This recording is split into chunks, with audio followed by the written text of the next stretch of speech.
ನಮಾಮಿ ಶಂಕರ ಸದಾಶಿವ ಸಮಾರಂಭಂ ಶಂಕರಾಚಾರ್ಯ ಮಧ್ಯಮಾಂ ಅಸ್ಮದಾಚಾರ್ಯ ಪರ್ಯಂತಂ ವಂದೇ ಗುರು ಪರಂಪರಾಂ.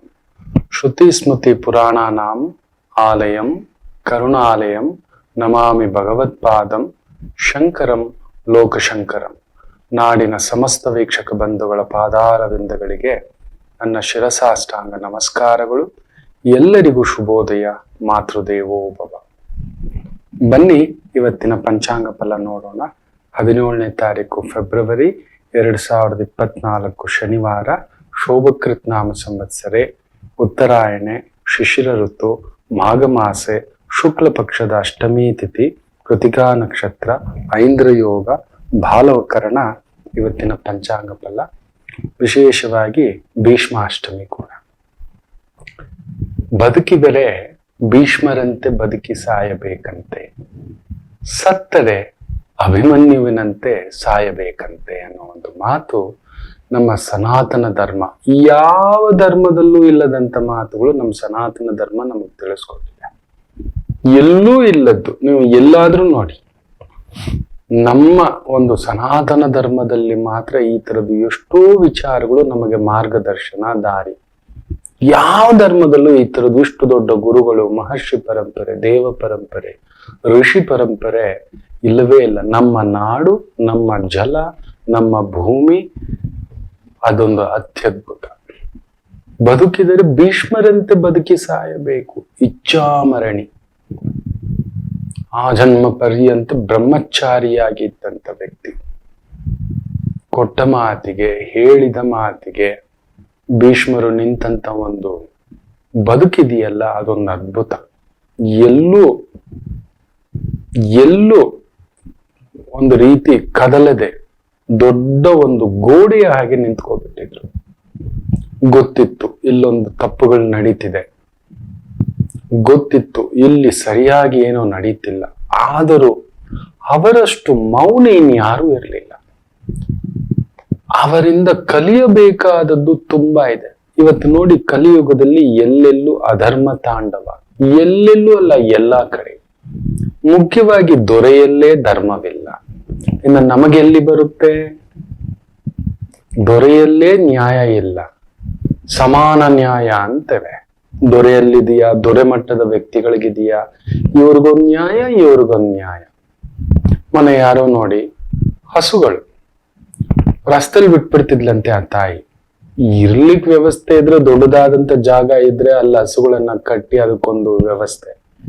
ಏನ್ ಮಾಡ್ತೀರಾ? ಇಲ್ಲದವನು ಇದೆ, ಕಾನೂನಿದೆ ಅಂತವರನ್ನ ಕರೆದು ಒಂದು ಶಿಕ್ಷೆ, ಏನು ಒಂದು ಫೈನು ಇನ್ನೊಂದು ಮಾಡಬಹುದು. ಹಾಗೂ ಆದ್ರೆ ಹಸುಗಳನ್ನ ಕರ್ಕೊಂಡು ಹೋಗಿ ಗೋಶಾಲೆಗೆ ಬಿಡ್ತಕ್ಕಂಥದ್ದು ಮಾಡಬಹುದು. ಕರ್ಕೊಂಡ್ ಬಂದು ಹೊಡಿಬೋದಾ? ಒಬ್ಬ ಅಧಿಕಾರಿ ಕರ್ಕೊಂಡ್ ಬಂದು ಹೊಡೆದು ಆಕೆಯನ್ನ ನ್ಯಾಯವಿಲ್ಲ. ಎಲ್ಲಿದೆ ನ್ಯಾಯ? ಕೆಲವೊಂದು ಸಮಯ ಸುಮ್ಮನೆ ಎದ್ದು ಬಿಡಬೇಕು ಮಕ್ಕಳೇ. ಇಷ್ಟು ಸಣ್ಣ ವಿಚಾರಕ್ಕೆ ಕರ್ಕೊಂಡ್ ಬಂದು ಹೊಡೆದು ಬಡದು ತಪ್ಪಲ್ವಾ? ತುಂಬಾ ದೊಡ್ಡ ತಪ್ಪು.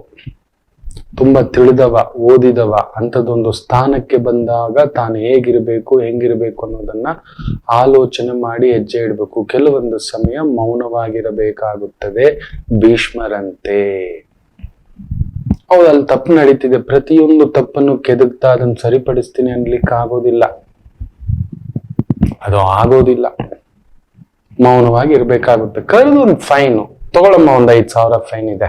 ಕಾನೂನು ಪ್ರಕಾರ 500 ರೂಪಾಯಿ ಇರ್ಬೋದು, 5,000 ಇರ್ಬೋದು. ಅದನ್ನ ಹಾಕ್ಬೋದಿತ್ತು. ಅಲ್ಲಿವರೆಗೂ ಹಸುಗಳನ್ನ ಬಿಡೋಕ್ಕಾಗೋದಿಲ್ಲ. ಇಲ್ಲಿ ಬಿಟ್ಟಿದೀವಿ, ಕರ್ಕೊಂಡೋಗಿ ಮುಗೀತು. ಕಾನೂನು ಇರೋದು ಅದಕ್ಕೆ. ದೊರೆಗೆ ನ್ಯಾಯವಿಲ್ಲ, ದೊರೆಯೇ ಪಾಲನೆ ಮಾಡ್ತಿಲ್ಲ.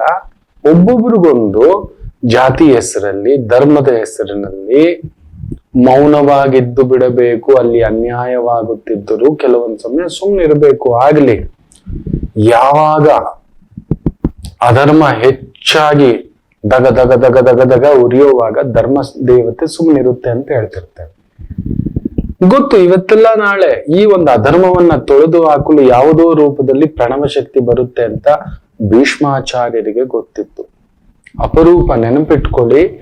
ಆಚಾರ್ಯರು ಅಂತ ಕರೆಯೋದು ತುಂಬಾ ಕೆಲವು ವ್ಯಕ್ತಿಗಳು, ಜ್ಞಾನ ಭಂಡಾರದ ಸಂಕೇತ. ಜಗತ್ತಿಗೆ ವಿಷ್ಣು ಸಹಸ್ರನಾಮವನ್ನ ತಿಳಿಸಿಕೊಟ್ಟಂತವರು ಭೀಷ್ಮಾಚಾರ್ಯರು. ಅಂತ ಒಂದು ಭೀಷ್ಮಾಷ್ಟಮಿ ತಂದೆಗೆ ಕೊಟ್ಟ ಒಂದು ಮಾತು, ತಂದೆಯಾದ ಶಂತನು ನೋಡಿ, ನಾವಿವತ್ತು ತಿಳ್ಕೋಬೇಕು, ಒಂದು ಮಗನಾಗಿ ತಂದೆಯ ಬಳಿ ಹೇಗಿರಬೇಕು, ತಂದೆಯ ಇಚ್ಛೆಗೆ ವಿರುದ್ಧವಾಗಿ ಹೋಗಬಾರದು ಅಂತ. ವಯಸ್ಸಾದ ಕಾಲದಲ್ಲಿ ಆ ತಂದೆ ಒಂದು 65-70ನೇ ವಯಸ್ಸಿನಲ್ಲಿ ಒಂದು ಹೆಣ್ಣಿನ ಪಾಶಕ್ಕೆ ಬಿದ್ದು ಆಕೆಯನ್ನ ಮದುವೆ ಆಗಬೇಕು ಅಂತ ಆಸೆ. ಆದರೆ ತಮಾಷೆ ಏನು ಗೊತ್ತಾ, ಅಲ್ಲೊಂದು ವಿಚಿತ್ರ. ಆ ಹೆಣ್ಣಿನ ತಂದೆ ದಾಸರಾಜ ಒಪ್ಪಲ್ಲ. ನಿನಗೆ ಆಲ್ರೆಡಿ ಮಗ ಇದ್ದಾನೆ, ಹೋಗಪ್ಪ. ಆ ಮಗ ನಾಳೆ ಪಟ್ಟಕ್ಕೆ ಬರ್ತಾನೆ, ನನ್ನ ಮಗಳ ಗತಿ ಇನ್ನೇನು, ನನ್ನ ಮಗಳಿಗೆ ಹುಟ್ಟಿದ ಮಕ್ಕಳ ಗತಿ ಏನು, ಬೀದಿಗೆ ಬಿಟ್ಬಿಡ್ತೀರಿ ನೀವು, ರಾಜರುಗಳೆಲ್ಲ ಮದುವೆ ಆಗ್ತೀರಿ ಅಷ್ಟೇ, ಹೆಸರಿಗಷ್ಟೇ, ಹುಚ್ಚುತನಕ್ಕಷ್ಟೇ, ಆ ನಿಮಿಷದ ಮೋಹಕ್ಕಷ್ಟೇ. ನಿನಗ್ ಬೇರೆ ವಯಸ್ಸಾಗಿದೆ, ವಯಸ್ಸಾದ ಕಾಲದಲ್ಲಿ ಮಗಳನ್ನ ಕೊಟ್ಟು ನನ್ನ ಮಗಳಿಗಾದ್ರೂ ಸುಖ ಇರಬೇಕು, ಇಲ್ಲ ಅವಳಿಗೆ ಹುಟ್ಟೋ ಮಕ್ಕಳಿಗಾದ್ರೂ ಸುಖ ಇರಬೇಕು, ನಾನು ಒಪ್ಪೋದಿಲ್ಲ ಅಂತ ಹೇಳ್ತಾನೆ. ಅದನ್ನಿಟ್ಕೊಂಡು ತಂದೆ ಆ ಕಾಲಕ್ಕೆ, ಆ ಕಾಲ ಬೇರೆ, ದ್ವಾಪರ ಯುಗದ ಕಾಲ ಬೇರೆ, ಆದ್ರೂ ತಂದೆಯ ನೋಡಿ ಬಂದು ಬೇಸರದಲ್ಲಿ ಕುಳಿತಿದ್ರೆ ಮಂತ್ರಿಗಳಿಂದ ತಿಳ್ಕೋತಾನೆ. ಯಾರು? ಈ ಗಾಂಗೇಯ. ತಿಳ್ಕೊಂಡು ಭೀಷ್ಮರು ಬಂದು ತಂದೆನ್ ಕೇಳ್ತಾರೆ, ಯಾಕೆ ತಂದೆ ಯೋಚನೆ ಮಾಡ್ತೀರಾ? ಯೋಚನೆ ಮಾಡಬೇಡಿ, ಮದುವೆಯಾಗಿ ಅಂತಾನೆ. ಇಲ್ಲಪ್ಪ, ಅದಾಗದ ಮಾತು, ಅವ್ರು ಈ ತರ ಹೇಳಿದ್ರು ಅಂತ. ನೀವು ನಂಬೋಲ್ಲ, ತಂದೆನ್ ಕರ್ಕೊಂಡೋಗಿ ಗಂಗಾ ನದಿಯಲ್ಲಿ ನೀರನ್ನು ತಗೊಂಡು ತರ್ಪಣ ಬಿಟ್ಟು ಮಾತು ಕೊಡ್ತಾರೆ. ಏನು? ಈಗ ಅವ್ರ ಸಮಸ್ಯೆ, ನಾಳೆ ನಾನು ಪಟ್ಟಕ್ಕೆ ಕುತ್ಕೊಂಡ್ರೆ ನಾನು ಕುತ್ಕೊಳ್ಳಲ್ಲ, ನಿನಗೆ ಹುಟ್ಟುವ ಈ ಒಂದು ಧರ್ಮದೇವತೆಯ ಪತ್ನಿಗೆ ಹುಟ್ಟುವ ಮಕ್ಕಳನ್ನೇ, ಇಲ್ಲ ಅವರ ವಂಶಸ್ಥರನ್ನೇ ಈ ಒಂದು ಸಿಂಹಾಸನದ ಮೇಲೆ ಕುಂದರಿಸ್ತೇನೆ. ಇನ್ನು ನನಗೆ ಮದುವೆಯಾಗಿ ಮಕ್ಕಳಾಗಿ ನಾಳೆ ದಾಯಾದಿ ಕಲಹಗಳು ಬರುತ್ತೆ ಅನ್ನೋ ಒಂದು ಯೋಚನೆ, ಖಂಡಿತ ಅದ್ರ ಯೋಚನೆ ಬಿಟ್ಬಿಡಿ, ನಾನು ಅಖಂಡ ಬ್ರಹ್ಮಚಾರಿಯಾಗಿ ಇರುತ್ತೇನೆ ಅಂತ ತಂದೆಗೆ ಮಾತು ಕೊಡ್ತಾರೆ. ತಂದೆಯೇ ಸ್ತಂಭೀಭೂತರಾಗ್ತಾರೆ ಶಂತನು ಚಕ್ರವರ್ತಿ. ತಂದೆಯೇ, ಇಂದಿನಿಂದ ಗಾಂಗೇಯ ನಿನ್ನ ಹೆಸರು ಈ ಒಂದು ಭೀಷ್ಮ ಪ್ರತಿಜ್ಞೆ ಮಾಡಿದ್ದೀಯ, ನಿನಗೆ ಭೀಷ್ಮ ಅಂತಕ್ಕಂಥದ್ದೇ ಹೆಸರು ಬರಲಿ ಅಂತ. ತುಂಬಾ ಜನಕ್ಕೆ ಭೀಷ್ಮ ಅನ್ನೋದರ ಅರ್ಥ ಗೊತ್ತಿಲ್ಲ. ಪ್ರತಿಜ್ಞೆ ಅದೊಂದು ನಿಯಮ, ಅದು ತಪಸ್ಸು, ಅದು ಒಂದು ಮಾತಿಗೆ ನಿಂತ್ಕೊಳ್ಳೋದು. ಭೀಷ್ಮರು ಕೊಟ್ಟ ಆ ಒಂದು ಮಾತಿಗೆ ನಿಂತ್ಕೋತಾರೆ, ಮದುವೆ ಆಗೋಲ್ಲ. ತನ್ನ ತಂದೆಗೆ ಆ ಒಂದು 2ನೇ ಪತ್ನಿಯ ಮೂಲಕ ಹುಟ್ಟಿದಂತ ಚಿತ್ರಾಂಗದ ವಿಚಿತ್ರ ವೀರ್ಯ ಆ ಮಕ್ಕಳನ್ನೇ ಆ ಒಂದು ರಾಜ್ಯಕ್ಕೆ ಅಧಿನೇತರನ್ನಾಗಿ ನೇಮಿಸ್ತಾನೆ. ಅವರು ಸತ್ತರೂ ಕೂಡ ಆಕೆ ಆ ಒಂದು ಸೋದರರ ಸೊಸೆಯಂದರಿಗೆ ಇನ್ನೊಬ್ಬ ಆಚಾರ್ಯ ಮುಖೇನ ಹುಟ್ಟಿದ ಮಕ್ಕಳನ್ನೇ ಅಧಿಪತಿಗಳನ್ನಾಗಿ ಮಾಡ್ತಾರೆ. ಹೆಚ್ಚು ಕಡಿಮೆ 254 ವರ್ಷಗಳು ಆ ಪುಣ್ಯಾತ್ಮ ಬದುಕಿದಂಥದ್ದು ಈ ಭರತಖಂಡದಲ್ಲಿ. ಯಾವತ್ತಿಗೂ ಆ ಸಿಂಹಾಸನದ ಮೇಲಾಗಲಿ ಅಧಿಕಾರದ ಮೇಲಾಗಲಿ ಆಸೆ ಪಟ್ಟವರಲ್ಲ. ನನ್ನ ಮಕ್ಕಳಿಗಿಂತ ಹೆಚ್ಚು ನನ್ನ ಮೊಮ್ಮಕ್ಕಳು ಅಂತ ಅಷ್ಟು ಪ್ರೀತಿಯಿಂದ ನೋಡಿಕೊಂಡಂತ ಒಂದು ವ್ಯಕ್ತಿ. ಆ ಭೀಷ್ಮ ಅನ್ನೋ ಹೆಸರು ಬರಲಿ, ನೀನು ಇಚ್ಛಾಮರಣಿಯಾಗು ಅಂತ ವರವನ್ನು ಕೂಡ ಕೊಡ್ತಾರೆ. ನೀನಾಗಿ ನೀನು ಬಯಸುವವರೆಗೂ ನಿನ್ನ ಪ್ರಾಣ ನಿನ್ನ ದೇಹದಿಂದ ಹೋಗೋದಿಲ್ಲ ಅಂತ. ಅದೇ ರೀತಿ ಬದುಕ್ತಾರೆ ಭೀಷ್ಮರು. ನಾವೆಷ್ಟು ಜನ ನಮ್ಮ ತಂದೆ ತಾಯಿಗೆ ಮಾತು ಕೊಡ್ತೇವೆ ಮಕ್ಕಳೇ? ನೋಡಿದನು ಮೊನ್ನೆ ಒಂದು ತಾಯಿ ಜೀವ ಮನೆ ಕೆಲಸ ಮಾಡಿ ಜಾತಕ ಬಂದಿದೆ, ತುಂಬಾ ಕಣ್ಣಲ್ಲಿ ಸಂಕಟ. ಮಗ ನನ್ನ ಓದಿಸುತ್ತೆ, ತಂದೆ ಒಂದು ಕೂಲಿ ಕೆಲಸ, ಮಗನಿಗೆ ಒಳ್ಳೆ ಒಂದು ಕಾಲೇಜು, ಇಲ್ಲೇ ಓದ್ತಾ ಫಾರಿನ್ಗೆ ಹೋಗ್ತೀನಿ ಅಂತ ಲೋನ್ ಎತ್ಕೊಡ್ತಾರೆ. ಇರೋ ಮನೆ ಮೇಲೆ ಲೋನ್ ಮಾಡಿಕೊಡ್ತಾರೆ. ಪುಣ್ಯಾತ್ಮ ಹೋಗಿ ಅಲ್ಲಿ ಸೆಟ್ಲು, ಅಲ್ಲೇ ಮದುವೆ, ಅಲ್ಲೇ ಮಗು, ತಂದೆ ತಾಯಿ ಸಾಲ ಗೀಲ ಯಾವುದೂ ಇಲ್ಲ. ನೋಡಿ, ಕೊಟ್ಟ ಮಾತಲ್ಲಿ ತಂದೆ ತಾಯಿ ಇವತ್ತು ತನ್ನ ದೇಹದ ಒಂದು ಭಾಗದಲ್ಲಿ ಹಂಚಿಕೊಂಡು ರಕ್ತ, ಆ ಹೊಟ್ಟೆಯಲ್ಲಿ ನವಮಾಸಗಳು ಆ ತಾಯಿ ಆ ತಂದೆ ಜೀವ ಕೊಟ್ಟು ದೇಹಕ್ಕೊಂದು ರೂಪ ಕೊಟ್ಟು ಅದಕ್ಕೊಂದು ಅಂದ ಕೊಟ್ಟು ವಿದ್ಯೆ ಕೊಟ್ಟು ಜ್ಞಾನ ಕೊಟ್ಟು ಬದುಕು ಕಟ್ಟಿಸಿ ಕೊಟ್ಟರೆ, ಕೊಟ್ಟ ಮಾತಿಗೆ ತುಂಬಾ ಆಗ್ಬಿಟ್ಟಿದೆ ಮಕ್ಕಳೇ. ಇವತ್ತು ಭೀಷ್ಮರಂತೆ ಬದುಕಲು ಸಾಧ್ಯವೇ ಇಲ್ಲ. ಅದಕ್ಕೆ ನಮ್ಮ ಹಿರಿಯರು ಭೀಷ್ಮಾಷ್ಟಮಿ ಅನ್ನತಕ್ಕಂಥದ್ದನ್ನ ಮಾಡಿ ನೆನಪಿಟ್ಕೋಬೇಕು. ನಾವು ಭೀಷ್ಮರು ಯಾವ ತರ ಬದುಕಿದ್ರು. ತಾಯಿ ಸತ್ಯವತಿ ದೇವಿ ಆತನಿಗಿಂತ ಒಂದು ರೀತಿ ಚಿಕ್ಕವಳು ವಯಸ್ಸಿನಲ್ಲಿ, ನೆನಪಿಟ್ಟುಕೊಳ್ಳಿ. ಅವತ್ತಿಗೆ ಆತನಿಗೆ 24 ವರ್ಷ ಆಗಬಿಟ್ಟಿತ್ತು. ಆತನಿಗಿಂತ 4 ವರ್ಷ ಚಿಕ್ಕವಳು ಸತ್ಯವತಿ ದೇವಿ, ಸ್ವಂತ ಚಿಕ್ಕಮ್ಮ. ಆ ತಾಯಿ ಕರೆದು, ನೋಡಪ್ಪ ನಿನ್ನ ತಮ್ಮಂದಿರಿಲ್ಲ, ಚಿತ್ರಾಂಗದನೂ ಇಲ್ಲ, ಯುದ್ಧಕ್ಕೋಗಿ ಸಾಯ್ತಾನೆ ಅದೇ ರೀತಿಯ ಒಂದು ಗಂಧರ್ವನ ಜೊತೆ. ಇನ್ನು ವಿಚಿತ್ರ ವೀರ್ಯನೋ, ಅವನಿಗೊಂದು ವಿಚಿತ್ರವಾದ ಕಾಯಿಲೆ. ಅವನಿಗೆ ಯಾವ ಹೆಣ್ಣು ನೋಡಿದ್ರು ಇದೆಲ್ಲ ನೋಡಿ, ಮೊನ್ನೆದೊಂದು ಕತೆ ಹೇಳಿದ್ದೆ, ನಿಜವಾಗ್ಲೂ ನಡೆದಿರೋದು. ಆ ಹುಚ್ಚ ದೈಹಿಕ ವಾಂಛನೆಗೋಸ್ಕರ ಚೆನ್ನಾಗಿ ಅಮಲು ಬರುವ ಟ್ಯಾಬ್ಲೆಟ್ಗಳನ್ನ ಹಾಕೊಂಡು ಮದುವೆ ಆಗಿದ್ದಾನೆ.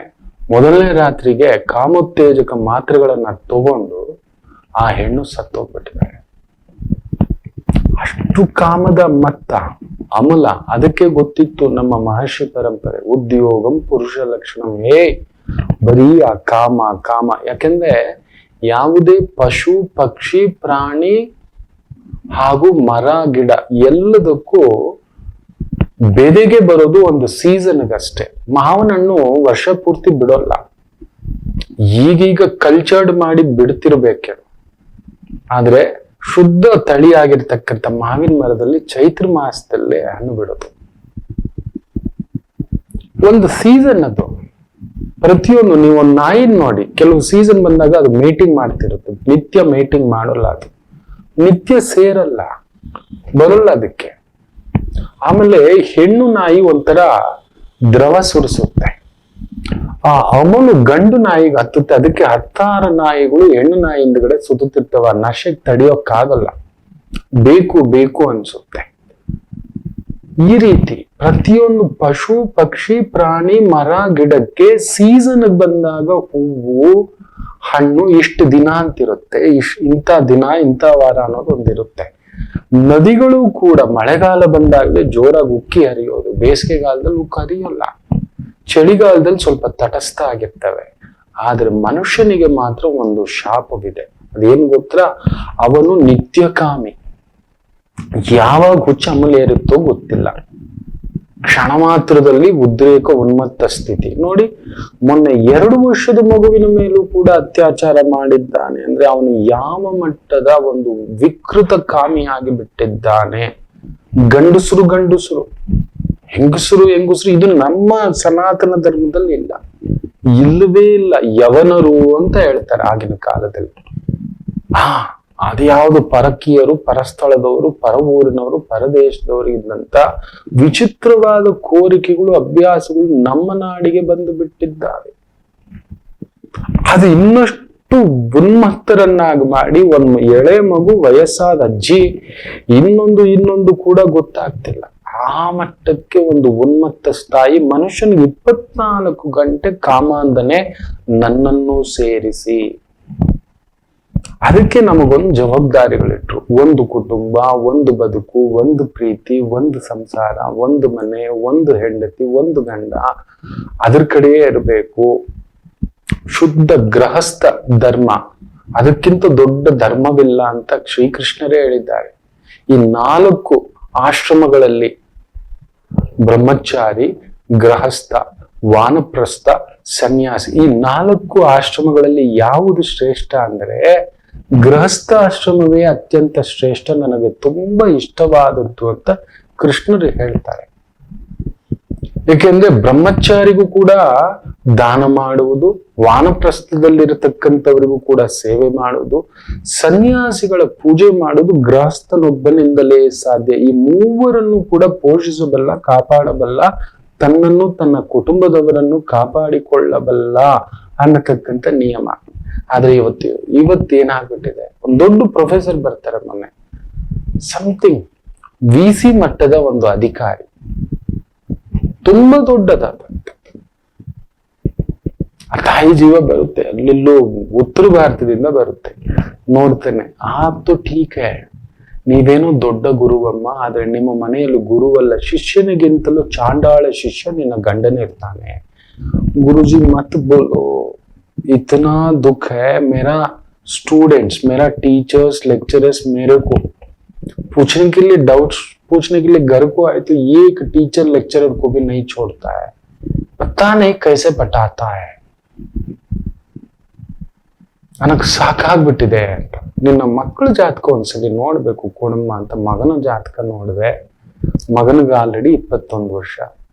ನನ್ನ ಲೆಕ್ಕಾಚಾರ ಸರಿ ಇದ್ರೆ ನೀವಿಬ್ರು ಡೈವರ್ಸಿಗೆ ಆಗೋಗ್ತೀರ ಅಂದ್ರೆ ಆಲ್ರೆಡಿ ನಾನು ಹೊರಗಡೆ ಒಂದು ಕಾಲು ಇಟ್ಟು ಬಿಟ್ಟಿದ್ದೇನೆ. ಮಕ್ಕಳಿಗೋಸ್ಕರ ಕಾಯ್ತಿದ್ದೆ, ಈಗ ನನ್ನ ಮಗನಿಗೆ 21 ವರ್ಷ, ಹೊರಗಡೆ ಬಂದಿದ್ದೇನೆ ಅಂತ. ನೋಡಿ, ಒಂದು ಗುರುವಿನ ಮನೆಯಲ್ಲೇ ತೂತು, ಒಂದು ಗುರುವಿನ ಮನೆಯಲ್ಲೇ ಒದ್ದಾಟ, ಎಳೆದಾಟ, ಇದು ಭಾವ. ಇವತ್ತು ನೋಡಿದ್ದೆಲ್ಲ ಬೇಕು ಮನುಷ್ಯ. ಈ ಒಂದು ಭಾವ ತಿಂದಾಕುತ್ತೆ. ನೋಡಿ, ಭೀಷ್ಮಾಚಾರ್ಯರು ಬದುಕಿದಂತ ರೀತಿ. ಸತ್ಯವತಿ ದೇವಿ ಕರೆದು, ನಿನ್ ಸೋದರರು ಸತ್ತೋಗಿದಾರಪ್ಪ, ಈ ಸಾಮ್ರಾಜ್ಯಕ್ಕೆ ಯಾರೂ ಇಲ್ಲ ವಾರಸ್ದಾರರು. ನಮ್ಮ ಒಂದು ದ್ವಾಪರ ಯುಗದಲ್ಲಿ ದೇವರ ನ್ಯಾಯ ಅಂತ ಒಂದಿದೆ, ಈ ದೇವರ ನ್ಯಾಯಕ್ಕೆ ಒಂದು ಕೆಲಸ ಮಾಡ್ಬೋದು, ತಮ್ಮಂದಿರ ಹೆಂಡತಿಯರ ಜೊತೆಯಲ್ಲಿ ಸಂಗಮಿಸಿ ಮಕ್ಕಳು ಮಾಡಬಹುದು ಸಾಮ್ರಾಜ್ಯಕ್ಕೋಸ್ಕರ. ತಪ್ಪಿಲ್ಲ ಅಂದ್ರೆ ತಪ್ಪಿಲ್ಲ, ಅದು ಆ ಕಾಲಕ್ಕಾಗಿತ್ತು, ದ್ವಾಪರಾಯುಗದ ಕಾಲಕ್ಕೆ. ಭೀಷ್ಮರೊಪ್ಪಲ್ಲ, ಅಮ್ಮ ಇಲ್ಲ ಆಗೋಲ್ಲ, ತನಗಿಂತಲೂ ಚಿಕ್ಕವಳು ತಾಯಿ, ನೆನಪಿಟ್ಕೊಳ್ಳಿ. ಸ್ವಂತ ತಮ್ಮನ ಪತ್ನಿಯರ ಜೊತೆ ಸೇರಬಹುದಿತ್ತು, ಸೇರಿ ಮಕ್ಕಳು ಮಾಡಬಹುದಿತ್ತು. ಇಲ್ಲ, ನಾನು ಈ ಸಿಂಹಾಸನಕ್ಕೆ ಅಧಿನೇತ ಅಲ್ಲ, ಕಾವಲುಗಾರ. ನನ್ನಿಂದ ಆಗಲಿ, ನನಗೆ ನನ್ನ ವಂಶಸ್ಥರಾಗಲಿ ಈ ಒಂದು ಸಿಂಹಾಸನಕ್ಕೆ ಆಳುಲ್ಲ, ಆಳಕೂಡದು ಅಂತ ಅಖಂಡ ಬ್ರಹ್ಮಚಾರಿಯಾಗಿ ಮಾತು ಕೊಟ್ಟಿದ್ದೇನೆ, ನಾನು ಮಾಡುವುದಿಲ್ಲ ಅಂತ ಹೇಳ್ತಾರೆ. ಹಾಗೆ ಬದುಕ್ತಾರೆ ಭೀಷ್ಮ. ಇವತ್ತು ಎಷ್ಟು ಜನ ನಾವು ಆ ನಿಯಂತ್ರಣದಲ್ಲಿದ್ದೇವೆ? ನೋಡಿದ್ದೆಲ್ಲ ಬಯಸಬೇಕು, ನೋಡಿದ್ದೆಲ್ಲ ತಗೋಬೇಕು. ಆ ಮೌನ, ಆ ತಂದೆಗೆ ಕೊಟ್ಟ ಮಾತು, ತಾಯಿಗೆ ಕೊಟ್ಟ ಮಾತು. ನೋಡಿ, ತಾಯಿಗೆ ಆ ಸಂದರ್ಭದಲ್ಲಿ ದಿಕ್ಕು ತೋಚದೆ ಇದ್ದಾಗ ಧರ್ಮ ಸಂದೇಹವನ್ನ ನಿವಾರಣೆ ಮಾಡುವುದು ಕೂಡ ಭೀಷ್ಮರೇ. ಅಮ್ಮ ಯಾಕೆ ಯೋಚನೆ ಮಾಡ್ತೀಯ? ನಮ್ಮ ದ್ವಾಪರ ಯುಗದಲ್ಲಿ ಇನ್ನೊಂದು ನಿಯಮವಿದೆ. ಯಾರಾದ್ರೂ ಬಹುದೊಡ್ಡ ಆಚಾರ್ಯರು, ಜ್ಞಾನ ವಿದ್ವತ್ತು ಸಂಪತ್ತು ತಿಳಿದಿರತಕ್ಕಂತ ಒಂದು ಆಚಾರ್ಯ ಪರಂಪರೆ, ಮೊದಲನೇ ವರ್ಣಾಶ್ರಮದ ಗುರುವಿದ್ರೆ, ಅಂತ ಒಂದು ಪರಿಪೂರ್ಣ ಗುರುವಿನ ಮುಖಾಂತರ ನಿನ್ನ ಸೊಸೆಯರಿಗೆ ಮಕ್ಕಳು ಮಾಡಿಸಬಹುದು ಅಂತ ಹೇಳ್ತಾರೆ. ನೋಡಿ, ಯಾವ ತಾಯಿಯೂ ಮಗನಿಗೆ ಹೇಳಬಾರದಂತ ಸತ್ಯವನ್ನ ತಾಯಿ ಹೇಳುತ್ತಾರೆ ಅಂದ್ರೆ ಆ ಮಗನ ಒಂದು ವ್ಯಕ್ತಿತ್ವ, ವೈಶಿಷ್ಟ್ಯ, ಆತನ ಒಂದು ಧೀಶಕ್ತಿ ಎಷ್ಟು ಅಂತ ಆ ತಾಯಿ ಸತ್ಯವತಿ ದೇವಿ ಹೇಳ್ತಾರೆ. ಆಗ, ಅಪ್ಪ, ನಾನು ನಿನ್ನ ತಂದೆಯನ್ನು ಮದುವೆಯಾಗದ ಕಾಲಕ್ಕೆ, ಮದುವೆಯಾಗುವ ಮೊದಲು ಒಂದು ಎಳೆದಾಟ ನಡೆದಿತ್ತು. ಪರಾಶರ ಮಹರ್ಷಿಗಳಿಂದ ನನಗೊಂದು ಕನ್ಯಾಗರ್ಭದಲ್ಲಿ ಒಂದು ಮಗುವಾಗಿತ್ತು. ವ್ಯಾಸ ಅಂತ ಇದ್ದಾನೆ, ಕೃಷ್ಣ ದ್ವೈಪಾಯನ ಅಂತಿದ್ದಾನೆ ಅಂದಾಗ ಒಂದು ಚೂರು ವಿಚಲಿತ ಆಗೋಲ್ಲ. ತಾಯಿಯ ಬಗ್ಗೆ ಅಪಾರ್ಥ ಮಾಡ್ಕೊಳ್ಳಲ್ಲ, ತಾಯಿಯ ಬಗ್ಗೆ ಕೆಟ್ಟದಾಗಿ ತಿಳ್ಕೊಳ್ಳಲ್ಲ. ಹೌದಮ್ಮ, ಕೇಳಿದ್ದೇನೆ, ಕೃಷ್ಣ ದ್ವೈಪಾಯನರ ಬಗ್ಗೆ ಕೇಳಿದ್ದಾನೆ. ವೇದಗಳನ್ನ ವಿಭಾಗಗಳನ್ನಾಗಿ ಮಾಡಿದಂತ ಅಖಂಡ ಶಕ್ತಿ, ಪ್ರಣವ ಶಕ್ತಿ, ವಿಷ್ಣು ಸ್ವರೂಪ ಅಂತ ಕೇಳಿದ್ದೇನಮ್ಮ. ತ್ರಿಕಾಲ ಜ್ಞಾನಿ ಅಂತ ಪರಮ ಭಾಗವತೋತ್ತಮ ನಿನ್ನ ಮಗನ ಅಂದಾಗ, ಹೌದಪ್ಪ, ನನ್ನ ಮಗನೇ. ಕಾರಣೀ ಜನ್ಮವಾಗಿ ಈ ತರದ್ ನಡೀತು ಅಂದ್ರೆ ಇಲ್ಲ, ಒಬ್ಬ ಭಾಗವತೋತ್ತಮ ಹುಟ್ಟಬೇಕಾದಾಗ ಒಂದು ದೈವ ಪ್ರಣಾಳಿಕೆ ನಡೆದೇ ತೀರುತ್ತೆ ತಾಯಿ. ಅದಕ್ಕೆ ಪರಾಶರರ ಹಾಗೂ ನಿನ್ನ ಶಕ್ತಿ ಸ್ವರೂಪದಲ್ಲಿ ಬಂದಿರತಕ್ಕಂಥದ್ದು. ಆಯ್ತಮ್ಮ, ಅವರನ್ನೇ ಕರೆಸಿ ಅವರ ಮುಖೇನ ನಿನ್ನ ಈ ಒಂದು ಸಿಂಹಾಸನಕ್ಕೆ ವಾರಸುದಾರರನ್ನ ಪಡಿ, ನಾನು ನಿನಗೆ ಸಪೋರ್ಟ್ ಮಾಡ್ತೇನೆ ಅಂತಕ್ಕಂಥದ್ದನ್ನ ಹೇಳ್ತಾರೆ. ಯಾರಿಗೂ ಹೇಳದಂತಹ ಸತ್ಯ ಇದು. ಆ ತಾಯಿಯಾದವಳು ಮದುವೆಗೆ ಮೊದಲೇ ಗರ್ಭ ಧರಿಸಿ ಹುಟ್ಟಿದಂತ ಒಂದು ಮಗು. ಸತ್ಯೋಗರ್ಭ ನೆನಪಿಟ್ಟುಕೊಳ್ಳಿ, ವ್ಯಾಸ ಭಗವಾನರು 9 ತಿಂಗಳು ನವಮಾಸ ಹೊತ್ತಿ ಹುಟ್ಟಿದಂತ ಮಗುವಲ್ಲ. ಕ್ಷಣ ಮಾತ್ರದಲ್ಲಿ ಗರ್ಭವನ್ನ ಪರಾಶರ ಶಕ್ತಿಯ ತೇಜಸ್ಸು ಸೇರಿ ಆ ಒಂದು 3 ನಿಮಿಷದಲ್ಲಿ ಒಂದು ಮಗುವಿನ ಜನನವಾಗಿ ಆ 3 ನಿಮಿಷದಲ್ಲಿಯೇ 8 ವರ್ಷದ ಬಾಲಕನಾಗಿ ನಿಲ್ಲುತ್ತಾರೆ ಆ ಒಂದು ಸತ್ಯೋಗರ್ಭದ ವ್ಯಾಸ ಮಹರ್ಷಿ. ಇದುವೇ ದೈವ ಪ್ರಣಾಳಿಕೆ. 9 ತಿಂಗಳು ಕುಂತಿದೇವಿಯ ತರ ಸೂರ್ಯಪುತ್ರ ಕರ್ಣನನ್ನ ಇಟ್ಕೊಂಡಿರ್ಲಿಲ್ಲ. 3 + 2 8 ಗಂಟಿನ ಕೃಷ್ಣ ದ್ವೈಪಾಯನ ದ್ವೀಪದಲ್ಲಿ ಹುಟ್ಟಿದಂತ ವ್ಯಾಸ ಮಹರ್ಷಿ. ಅದಕ್ಕೆ ತ್ರಿಕಾಲಜ್ಞಾನಿ ಅಮ್ಮ ಕರೆಸು ಅಂತ ಹೇಳಿ ಕರೆಸಿ ಪಾದ ಪೂಜೆ ಮಾಡಿ ಎಷ್ಟು ಚೆನ್ನಾಗಿ ಸೇವೆ ಮಾಡ್ತಾರೆ ಅಂದ್ರೆ ಆ ಗುರುಗಳೇ ಅಂತ ತನಗೆ ಒಂದು ರೀತಿಯಲ್ಲಿ ವರಸೆಯಲ್ಲಿ ಅಣ್ಣನಾಗಬೇಕು ವ್ಯಾಸರು. ಯಾಕಂದ್ರೆ ಅಮ್ಮನಿಗೆ ಸುಪುತ್ರ, ಪರಾಶರ ಮಹರ್ಷಿಗಳ ಪುತ್ರ. ನನ್ನಮ್ಮ ನನ್ನ ತಂದೆಗೂ ಧರ್ಮಪತ್ನಿ. ನೋಡಿ, ಅಣ್ಣನಿಗಿಂತಲೂ ಹೆಚ್ಚಾಗಿ, ಗುರುವಿಗಿಂತಲೂ ಹೆಚ್ಚಾಗಿ ಅಷ್ಟು ವಿಶೇಷವಾದ ಸೇವೆ ಮಾಡ್ತಾರೆ. ವ್ಯಾಸರೇ ದಿಗ್ಭ್ರಾಂತರಾಗ್ತಾರೆ. ನಾನು ಯಾರು, ನನ್ನ ಹುಟ್ಟೇನು, ನನ್ನ ಕುಲವೇನು ಏನೂ ಕೇಳಿಲ್ಲ. ನನ್ನಮ್ಮನ ಪುತ್ರ, ನನಗಣ್ಣ ಅಷ್ಟೇ. ವೇದಗಳನ್ನ ವಿಭಾಗ ಮಾಡಿದಂತ ವ್ಯಾಸರು, ವೇದವ್ಯಾಸರು ಅಂತ ಹೇಳಿ ಅಂತ ಒಂದು ಪರಮ ಪೂಜ್ಯ ಗುರು ಭಾವದಿಂದ ಇಟ್ಟು ಪಾದ ಪೂಜೆ ಮಾಡಿದಂತ ಒಂದು ಭಾವ. ಅದಕ್ಕೆ ಭೀಷ್ಮಾಚಾರ್ಯರು ಅನ್ನೋದು ಒಂದು ಆಚಾರ್ಯರಿಗೆ ಗೊತ್ತು ಯಾರನ್ನ ಯಾವಾಗ ಹೇಗೆ ನಿಯಮಬದ್ಧವಾಗಿ ನಿಂತುಕೊಳ್ಳಬೇಕು ಅನ್ನೋದು. ಅದಕ್ಕೆ ಭೀಷ್ಮಾಚಾರ್ಯರನ್ನ ನೆನೆಸ್ಕೊಳ್ಳೋದು. ಇಚ್ಛಾಮರಣಿ, ತನ್ನ ಕರ್ತವ್ಯ ಮುಗಿಯುವವರೆಗೂ ಜೀವ ಬಿಟ್ಟಿರಲ್ಲ ನೋಡಿ. ಆ ಸಿಂಹಾಸನ ಪಾಂಡವರ ಕೈಗೆ 18 ದಿನಗಳ ಯುದ್ಧದಲ್ಲಿ ನೆನಪಿಟ್ಟುಕೊಳ್ಳಿ. ಈ ಅಜ್ಜ ಒಬ್ಬನೇ 10 ದಿನ ಯುದ್ಧ ಮಾಡಿರ್ತಾನೆ. ಈ ಅಜ್ಜ 10 ದಿನ.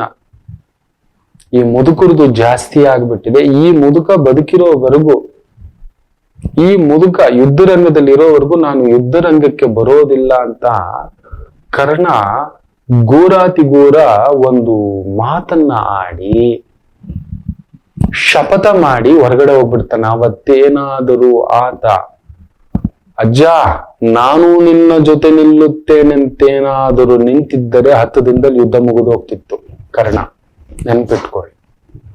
ಆ ಒಂದು ಎಡಬಿಟ್ಟು ಈ ಮುದುಕ ನನ್ನನ್ನ ಯಾವಾಗ್ಲೂ ಅರ್ಧರಥ ಅಂತ ಹೇಳ್ತಾನಲ್ಲ ಅಂತೇಳಿ ಸಿಟ್ಟಿನಿಂದ ಅತಿರತಿರ್ತಾನೆ ನೀವು ಮಾಡ್ಕೊಳ್ಳಿ. ಅದೇನ್ ಯುದ್ಧ ಮಾಡ್ತಿರೋ ಮಾಡಿ, ನಾನು ನೋಡ್ತೇನೆ. ನೀವು ಯುದ್ಧ ರಂಗದಲ್ಲಿ ಬೀಳೋವರೆಗೂ ಯುದ್ಧ ರಂಗ ಕಾಲಿಡಲ್ಲ ಅಂತ ಹೇಳ್ಬಿಡ್ತಾನೆ. ಹೌದು, ಯುದ್ಧ ರಂಗದಲ್ಲಿ ಬಿದ್ದ ಮೇಲೆ ಆಗ ಹೋಗ್ತಾನೆ ಕರ್ಣ. ಕಣ್ಣಲ್ಲಿ ನೀರು ಹಾಕೊಂಡು, ಅಜ್ಜ ತಪ್ಪಾಯ್ತು ನಂದು, ನಾನು ಆಡಬಾರದು ಮಾತು ಆಡಿಬಿಟ್ಟೆ ಅಂದ್ರೆ, ಇಲ್ಲಪ್ಪ ನಾವೆಲ್ಲರೂ ಅಧರ್ಮದ ಉಪ್ಪು ತಿಂದು ಅಧರ್ಮದ ಪರವಾಗಿ ನಿಂತು ಬಿಟ್ಟಿವಿ. ಅದಕ್ಕೆ ಧರ್ಮ ದೇವತೆ ನಿನ್ನನ್ನ ಕಟ್ಟಿ ಹಾಕಿ ನಿನ್ನ ಬಾಯಿಂದ ಆ ಮಾತು ಆಡಿಸಿತು. ಇಲ್ಲ ಅಂದ್ರೆ ನೀನು ನಾನು ಸೇರಿದ್ರೆ 3 ದಿನಕ್ಕೆ ಯುದ್ಧ ಮುಗಿಸ್ಬಿಡ್ತಿದ್ವಿ. ಧರ್ಮ ದೇವತೆಗೆ ಅದು ಸಲ್ಲದ್ದಲ್ಲ. ಅದಕ್ಕೆ ನನ್ನ ಜೊತೆ ನೀನು ಯುದ್ಧ ಮಾಡಬಾರದು, ನೀನು ಸೇರಿಕೊಂಡು ನಮ್ಮ ಕೈ ಮೇಲಾಗ್ಬಿಡುತ್ತೆ ಅಂತ ಧರ್ಮ ದೇವತೆ ಆಡಿಸಿದಂತ ನಾಟಕ ಇದು ಅಂತ ಹೇಳಿ ಸಮಾಧಾನ ಮಾಡ್ತಾರೆ. ನನಗ್ ಗೊತ್ತಿದೆಪ್ಪ ನಿನ್ನ ಬಲ ಪರಾಕ್ರಮ ಅಪರಿಮಿತ ಬಲಶಾಲಿನಿ ಗೊತ್ತಿದೆ. ಆದರೂ ನೀನು ಅರ್ಜುನನನ್ನು ಗೆಲ್ಲಲಾರೆ. ವೀರಮರಣ ನಿಶ್ಚಿತ, ಕಟ್ಟಿಟ್ಟ ಬುತ್ತಿ. ಹೋಗು ಯುದ್ಧ ಮಾಡು. ನಾವು ಗೆಲ್ಲಲ್ಲಪ್ಪ, ನಾವು ಅಧರ್ಮದ ಪರವಾಗಿ ನಿಂತು ಬಿಟ್ವಿ. ನಾನು ಈ ಕುರು ಸಿಂಹಾಸನಕ್ಕೆ ನಾನು ಕಾವಲುಗಾರ ಆದ್ನೇವಿನ, ಆ ಸಿಂಹಾಸನದ ಮೇಲೆ ಕುಳಿತುಕೊಳ್ಳುವ ವ್ಯಕ್ತಿಗೆ ಯಾವ ಅರ್ಹತೆ ಇದೆ ಅಂತ ಯೋಚನೆ ಮಾಡಲಾರದಷ್ಟು ಮೌಢ್ಯ ತುಂಬಿಕೊಂಡು ಬಿಟ್ಟೆ ಅಂತ ಭೀಷ್ಮಾಚಾರ್ಯರು ಹೇಳ್ತಾರೆ ಕರ್ಣನಗವತ್ತು. ಅದನ್ನೇ ಹೇಳೋದು ನೋಡಿ, ತಮ್ಮ ತಪ್ಪನ್ನು ಒಪ್ಪಿಕೊಳ್ಳುವುದೇ ಆಚಾರ್ಯ ಲಕ್ಷಣ, ದೊಡ್ಡವರ ಲಕ್ಷಣ. ಅದಕ್ಕೆ ಆಗಾಗ ಹೇಳ್ತಿರ್ತೇವೆ, ಮಕ್ಕಳ ಮುಂದುಗಡೆ ದೊಡ್ಡವರು ಸೋತು ಬಿಡಿ, ಚಿಕ್ಕವರ ಮುಂದುಗಡೆ ದೊಡ್ಡವರು ಸೋತು ಬಿಡಿ, ಆಯ್ತ್ರಪ್ಪ ಕ್ಷಮಿಸ್ಬಿಡಿ ಅಂತ. ತುಂಬಾ ದೊಡ್ಡವರು ದೊಡ್ಡತನ ತೋರಿಸ್ಲಿಕ್ಕೆ ಹೋಗಬಾರ್ದು. ಚಿಕ್ಕವರ ಬಳಿ ಸೋತಾಗಲೇ ನಮಗೆ ದೊಡ್ಡತನದು. ಅರೆ, ನಮ್ಮ ತಂದೆ, ನಮ್ಮ ಅಣ್ಣ, ನಮ್ಮ ಆಚಾರ್ಯ, ನಮ್ಮ ಹಿರಿಯರು ಅಷ್ಟಾಗಿದ್ರು ಅವ್ರು ಬಂದು ಕೈ ಕಟ್ಟಿ ನಿಂತ್ಕೊಂಡ್ರಪ್ಪ, ಇರ್ಲಿ ಬಿಡೋ ಅಂತ, ಆಗಲೇ ದೊಡ್ಡತನ. ಭೀಷ್ಮಾಚಾರ್ಯರು ತೋರಿಸ್ಕೊಟ್ರು ಅದು. ಹೌದು, ಭೀಷ್ಮಾಚಾರ್ಯರು ತೋರಿಸ್ಕೊಟ್ರು. ದೊಡ್ಡವರು ಚಿಕ್ಕವರ ಬಳಿ ಏನೋ ಒಂದು ಕಿತ್ತಾಟ ಆಯ್ತು ಮಕ್ಕಳ ಜೊತೆ, ನಾವೇ ಮೇಲ್ ಬಿದ್ದು ಮಾತಾಡಿಸ್ಬೇಕು. ಹೆಂಡತಿ ಜೊತೆ ಕಿಟಿಪಿಟಿ ಆಯ್ತು, ನಾವೇ ಹೋಗಿ ಮಾತಾಡಿಸ್ಬೇಕು, ಏನ್ ನಾನ, ಏನ್ ತಿಂದೆ, ಏನ್ ಕತೆ ಅಂತ. ಹೌದು, ಅದು ಮಾಡಿಸ್ಬೇಕು. ಅಣ್ಣ ತಮ್ಮನ ಹತ್ರ ಏನೋ ಒಂದು ಕಿರಿಕಿರಿ, ತಂಗಿ ಹತ್ರ ಏನೋ ಕಿರಿಕಿರಿ, ನಾವು ದೊಡ್ಡವರು ಹೋಗ್ಬೇಕು, ಅವ್ರ ಹತ್ರ ಮಾತಾಡಿಸ್ಬೇಕು, ಕ್ಷಮೆ ಕೇಳ್ಬೇಕು. ಏನೋ ಬಿಡಮ್ಮ, ದೊಡ್ಡವಳು, ನಿನ್ಗೆ ಯಾಕೋ ಕೋಪದಲ್ಲಿ ಇದ್ಯಾ, ನನ್ ಮಾತು ಯಾಕಮ್ಮ ಮನಸ್ಗೆ ಹಾಕೋತ್ಯ, ಏನೋ ಕೋಪದ ಮಾತು, ಎಲುಬಿಲ್ಲದ ನಾಲಿಗೆ, ಈ ಒಂದು ಲದ್ದಿ ತಿಂದಿರೋ ಬುದ್ಧಿ, ಇದು ಏನೋ ಒಂದ್ ಮಾತು ಹೊಟ್ಟೆಗೆ ಹಾಕೋ, ಹೋಗಮ್ಮ, ಯಾಕಮ್ಮ, ಒಂದ್ ಮಾತು ಅಂದ್ಬಿಟ್ರೆ ಸಾಕು. ನೋಡ್ದ ನಮ್ಮ ಅಣ್ಣ, ನೋಡ್ದ ನಮ್ಮ ಯಜಮಾನ, ನೋಡ್ದ ನಮ್ಮಪ್ಪ, ನೋಡ್ದ ನಮ್ ದೊಡ್ಡ. ಇದು ಸತ್ಯ. ಇದನ್ನ ಭೀಷ್ಮಾಚಾರ್ಯರು ಕರ್ಣ ಅಂತ ಮಾತಾಡಿದ್ದರೂ ಕೂಡ ಸಾಂತ್ವನ ಮಾಡಿ, ಸಮಾಧಾನ ಮಾಡಿ, ಹೋಗು ಹೋಗು, ಸತ್ಯಕ್ಕೆ ಜಯವಾಗಲಿ, ಧರ್ಮಕ್ಕೆ ಜಯವಾಗುತ್ತದೆ ಅಂತ ಆಶೀರ್ವಾದ ಮಾಡ್ತಾರೆ.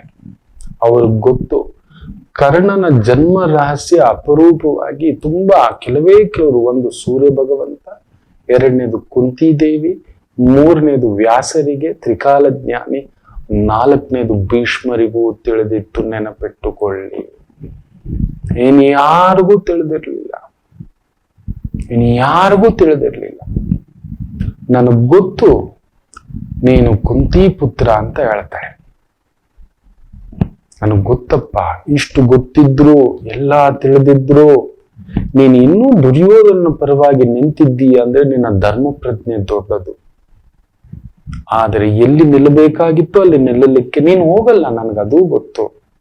ಯುದ್ಧಕ್ಕೆ ಸಿದ್ಧ ಆಗ್ಬಿಟ್ಟಿದೆ. ದುರ್ಯೋಧನ ನನಗೋಸ್ಕರ ನನ್ನ ಶಕ್ತಿ ನಂಬ್ಕೊಂಡು ಯುದ್ಧಕ್ಕೆ ಬಂದ, ನನಗ್ ನಂಬಿಕೆ ಇಲ್ಲ. ದ್ರೋಣಾಚಾರ್ಯರ ಶಸ್ತ್ರ ಅಸ್ತ್ರಗಳ ಮಹತ್ಶಕ್ತಿಯನ್ನು ನೆನೆಸ್ಕೊಂಡು ಯುದ್ಧಕ್ಕೆ ಅವನು ಸಿದ್ಧನಾದನೋ ನನಗ್ ಗೊತ್ತಿಲ್ಲ. ಕೃಪಾಚಾರ್ಯರ ಆ ನೀತಿ ಶಾಸ್ತ್ರ, ಇನ್ನೊಂದು ಲೆಕ್ಕಾಚಾರ ಶಾಸ್ತ್ರ, ಯುದ್ಧ ತಂತ್ರಗಳನ್ನ ನೆನೆಸ್ಕೊಂಡು ಯುದ್ಧಕ್ಕೆ ನಿಂತನ ನನಗ್ ಗೊತ್ತಿಲ್ಲ. ಅಶ್ವತ್ಥಾಮನ ಆ ಒಂದು ವಿಶೇಷವಾಗಿರತಕ್ಕಂಥ ಚಿರಂಜೀವತ್ವದಿಂದ ಬಂದ ನಿಂತಕ್ಕೆ ಯುದ್ಧಕ್ಕೆ ನಿಂತನ ನನಗೆ ನಂಬಿಕೆ ಇಲ್ಲ. ಆದರೆ ಅವನು ಇಡೀ ಯುದ್ಧಕ್ಕೆ ನಿಂತಿರುವುದೇ ನಿನ್ನ ಒಬ್ಬನ ನಂಬಿಕೆಯ ಮೇಲೆ. ಹೋಗು, ಯುದ್ಧ ಮಾಡು, ಹೋಗು. ಸೋತರೆ ವೀರ ಸ್ವರ್ಗ, ವೀರ ಮರಣ, ಗೆದ್ದರೆ ರಾಜ್ಯಾಭಿಷೇಕ. ನೀನು ಕಾಲಲ್ಲಿಟ್ಟರು ಕೂಡ ನೀನು ತಗೊಳ್ಳಲ್ಲ. ನೀನು ದುರ್ಯೋಧನಿಗೆ ಪಟ್ಟ ಕಟ್ಟತಕ್ಕಂಥ ಮನುಷ್ಯ ನೀನು. ಹೋಗು, ಒಳ್ಳೇದಾಗ್ಲಿ ಮಗು. ಯೋಚಿಸ್ಬೇಡ, ನನ್ನ ಬಗ್ಗೆ ಏನು ಯೋಚಿಸ್ಬೇಡ. ನನ್ನ ಬಗ್ಗೆ ಏನೋ ಮಾತಾಡ್ಬಿಟ್ಟೆ, ಇನ್ನೊಂದು ಇಲ್ಲ. ಆ ಒಂದು ಅಧರ್ಮ ದೇವತೆಗೆ ಒಂದು ದಾರಿ ಸೂಚಿಸ್ಲಿಕ್ಕೆ ಧರ್ಮ ದೇವತೆ ನೀನು ಬಾಯಲ್ಲಿ ಆಡ್ತಿದ್ದೆ. ಯಾಕಂದ್ರೆ ಅಂತ ಮಾತುಗಳನ್ನ ಆಡ್ಬಿಟ್ಟಿರ್ತಾನೆ ಕರ್ಣ. ಮುದುಕ, ವಯಸ್ಸಾದ ಮುದುಕರು ಸುಮ್ಮನೆ ಕುತ್ಕೋಬೇಕು ಈಗ ಹೇಳಿರ್ತಾನೆ. ನಮಗೆ ಹಾಗೆ ಬಲ ಬಂದಾಗ ಆಗಲೂ ಏನು ಮಾತಾಡಲ್ಲ ಭೀಷ್ಮರು, ಮೌನವಾಗಿರ್ತಾರೆ. ಆವತ್ತಿಗೆ ಎದ್ದು ನಿಂತು ಕೊಡುವಿ, ಡೇ ಯಾರನ್ನು ಮುದುಕ ಅಂತ್ಯ, ಬಾರೋ ನೋಡೇ ಬಿಡೋಣ, ನೀನಾ ನಾನ ಅಂತ ಹೇಳ್ಬಿಟ್ಟಿದ್ದಿದ್ರೆ ಚಿಕ್ಕವರ ಬಳಿ ದೊಡ್ಡವರು ಸೋತೆ ದೊಡ್ಡವರಾಗುವುದು ಅಂತ ಅವತ್ತೇ ತೋರಿಸ್ಕೊಟ್ಟಂಥದ್ದು ಭೀಷ್ಮಾಚಾರ್ಯರು. ನಾವೆಷ್ಟು ಜನ ನಮ್ಮ ಮಕ್ಕಳ ಹತ್ರ ಸೋತಿದ್ದೇವೆ, ಹಿರಿಯರ ಹತ್ರ ಸೋತಿದ್ದೇವೆ. ಏನೋ ವಯಸ್ಸಾದಪ್ಪ ಒಂದು ಮಾತು, ಈಗ ನನಗ್ ಬಲ್ಲ, ಬಾಯಿ ಮುಚ್ಕೊಂಡಿರ್ಬೇಕು ನಾವು, ಎಗಲಾಡೋದಲ್ಲ. ಅಪ್ಪಯ್ಯ, ಅಮ್ಮಯ್ಯ, ತಂಗಿ, ಅಕ್ಕ, ಮಕ್ಕಳೇ, ಮೊಮ್ಮಕ್ಕಳೇ, ತನ್ನ ಸಾವನ್ನ ಹೇಗೆ ಸಾಯಬೇಕು, ತನ್ನನ್ನು ಸೋಲ್ಸೋರಿಲ್ಲ ಅಂತೇಳಿ ಆ ಒಂದು ಪಾಂಡವರು ಬಂದಾಗ ನನ್ನನ್ನು ಸೋಲ್ಸೋರಿ ಜಗತ್ತಲ್ಲಿ ಹುಟ್ಟಿಲ್ಲ, ಸರಿ ಏನ್ ಮಾಡೋದು, ಎಷ್ಟಾದ್ರೂ ನನ್ನ ಮೊಮ್ಮಕ್ಕಳೇ ಗೆಲ್ಬೇಕಲ್ವಾ? ಒಂದ್ ಕೆಲ್ಸ ಮಾಡಿ, ನಾಳೆ ಯುದ್ಧಕ್ಕೆ ಬರೋವಾಗ ಶಿಖಂಡಿನ ಕರ್ಕೊಂಡು ಬಂದು ಮುಂದಕ್ಕೆ ನಿಲ್ಸಿ. ನಾನು ಬಂದು ಯುದ್ಧದಲ್ಲಿ ಕೆಲವೊಂದು ನಿಯಮಗಳನ್ನ ಹಾಕಿಕೊಂಡಿದ್ದೇನೆ. ಯುದ್ಧ ನಿಯಮ ಅನ್ನೋದು ಒಂದಿದೆ. ಒಂದು, ನಿರಾಯುಧನಾದಂತ ಪ್ರತಿಸ್ಪರ್ಧಿ ಇದ್ದಾಗ ಯುದ್ಧ ನಾನು ಬಾಣ ಬಿಡೋಲ್ಲ. ಒಬ್ಬ ಕ್ಷತ್ರಿಯ ಯುದ್ಧ ಮಾಡುತ್ತಿರುವ ನೆಲದ ಮೇಲೆ ನಿಂತಾಗ ರಥದಿಂದ ಮಾಡುವುದಿಲ್ಲ. ಬೆನ್ನು ತೋರಿಸಿ ಹೋಗುತ್ತಿರುವ ಕ್ಷತ್ರಿಯನ ಮೇಲೆ ಬಾಣ ಪ್ರಯೋಗ ಮಾಡುವುದಿಲ್ಲ. ಹಾಗೆಯೇ ಸ್ತ್ರೀಯರ ಜೊತೆ ಯುದ್ಧ ಮಾಡುವುದಿಲ್ಲ. ಇವೆಲ್ಲ ಇದೆ. ಗೋವುಗಳು ಬಂದಾಗ ಯುದ್ಧ ಮಾಡುವುದಿಲ್ಲ. ಈ ಒಂದು ರಣರಂಗದಲ್ಲಿ ಯಾರು ಗೋವುಗಳನ್ನು ಕರ್ಕೊಂಡು ಬರೋಲ್ಲ. ಅದರಿಂದ ಸ್ತ್ರೀಯರನ್ನು ಕರ್ಕೊಂಡು ಬರೋದಿಲ್ಲ. ಬಟ್ ನನಗೋಸ್ಕರವೇ ಒಂದು ತಪಸ್ಸಿನಿಂದ ಸ್ತ್ರೀಯ ಆ ಒಂದು ಶಕ್ತಿಯಾಗಿ ಮಾರ್ಪಾಟ ಆಗಿರತಕ್ಕಂಥ ಶಿಖಂಡಿಯನ್ನು ಕರ್ಕೊಂಡು ಬಂದಿದ ತಕ್ಷಣ ಶಿಖಂಡಿ ಮುಂದೆ ನಾನು ನಿಂತು ಯುದ್ಧ ಮಾಡೋದಿಲ್ಲ, ಬಿಲ್ಲು ಬಾಣಗಳನ್ನ ಬಿಡ್ತೇನೆ, ಆಗ ನೀವು ನನ್ನನ್ನು ಹೊಡೆದು ಹಾಕೋಬಹುದು ಅಂತ ತನ್ನನ್ನ ಹೊಡೆಯುವುದರ ಮಾರ್ಗೋಪಾಯವನ್ನು ತೋರಿಸಿಕೊಟ್ಟಂತ ಧೀಮಂತ ಶಕ್ತಿ ಭೀಷ್ಮಾಚಾರ್ಯರು. ತನ್ನ ಸೋಲನ್ನ ಎಷ್ಟು ಜನ ನಾವು ಸೋಲಕ್ ರೆಡಿ ಆಗ್ತೀವಿ ಹೇಳಿ? ಮಕ್ಕಳು ಏನಾದ್ರೂ ಒಂದು ಅಂದು ಬಿಟ್ರೆ ಸಾಕು, ಮೀಸೆ ಪೊಗರೆದ್ದು ಬಿಡುತ್ತೆ ನಮಗೆ. ನಾನು ಯಾರು ಗೊತ್ತಾ? ಹಂಗನ್ಬಿಟ್ಟ.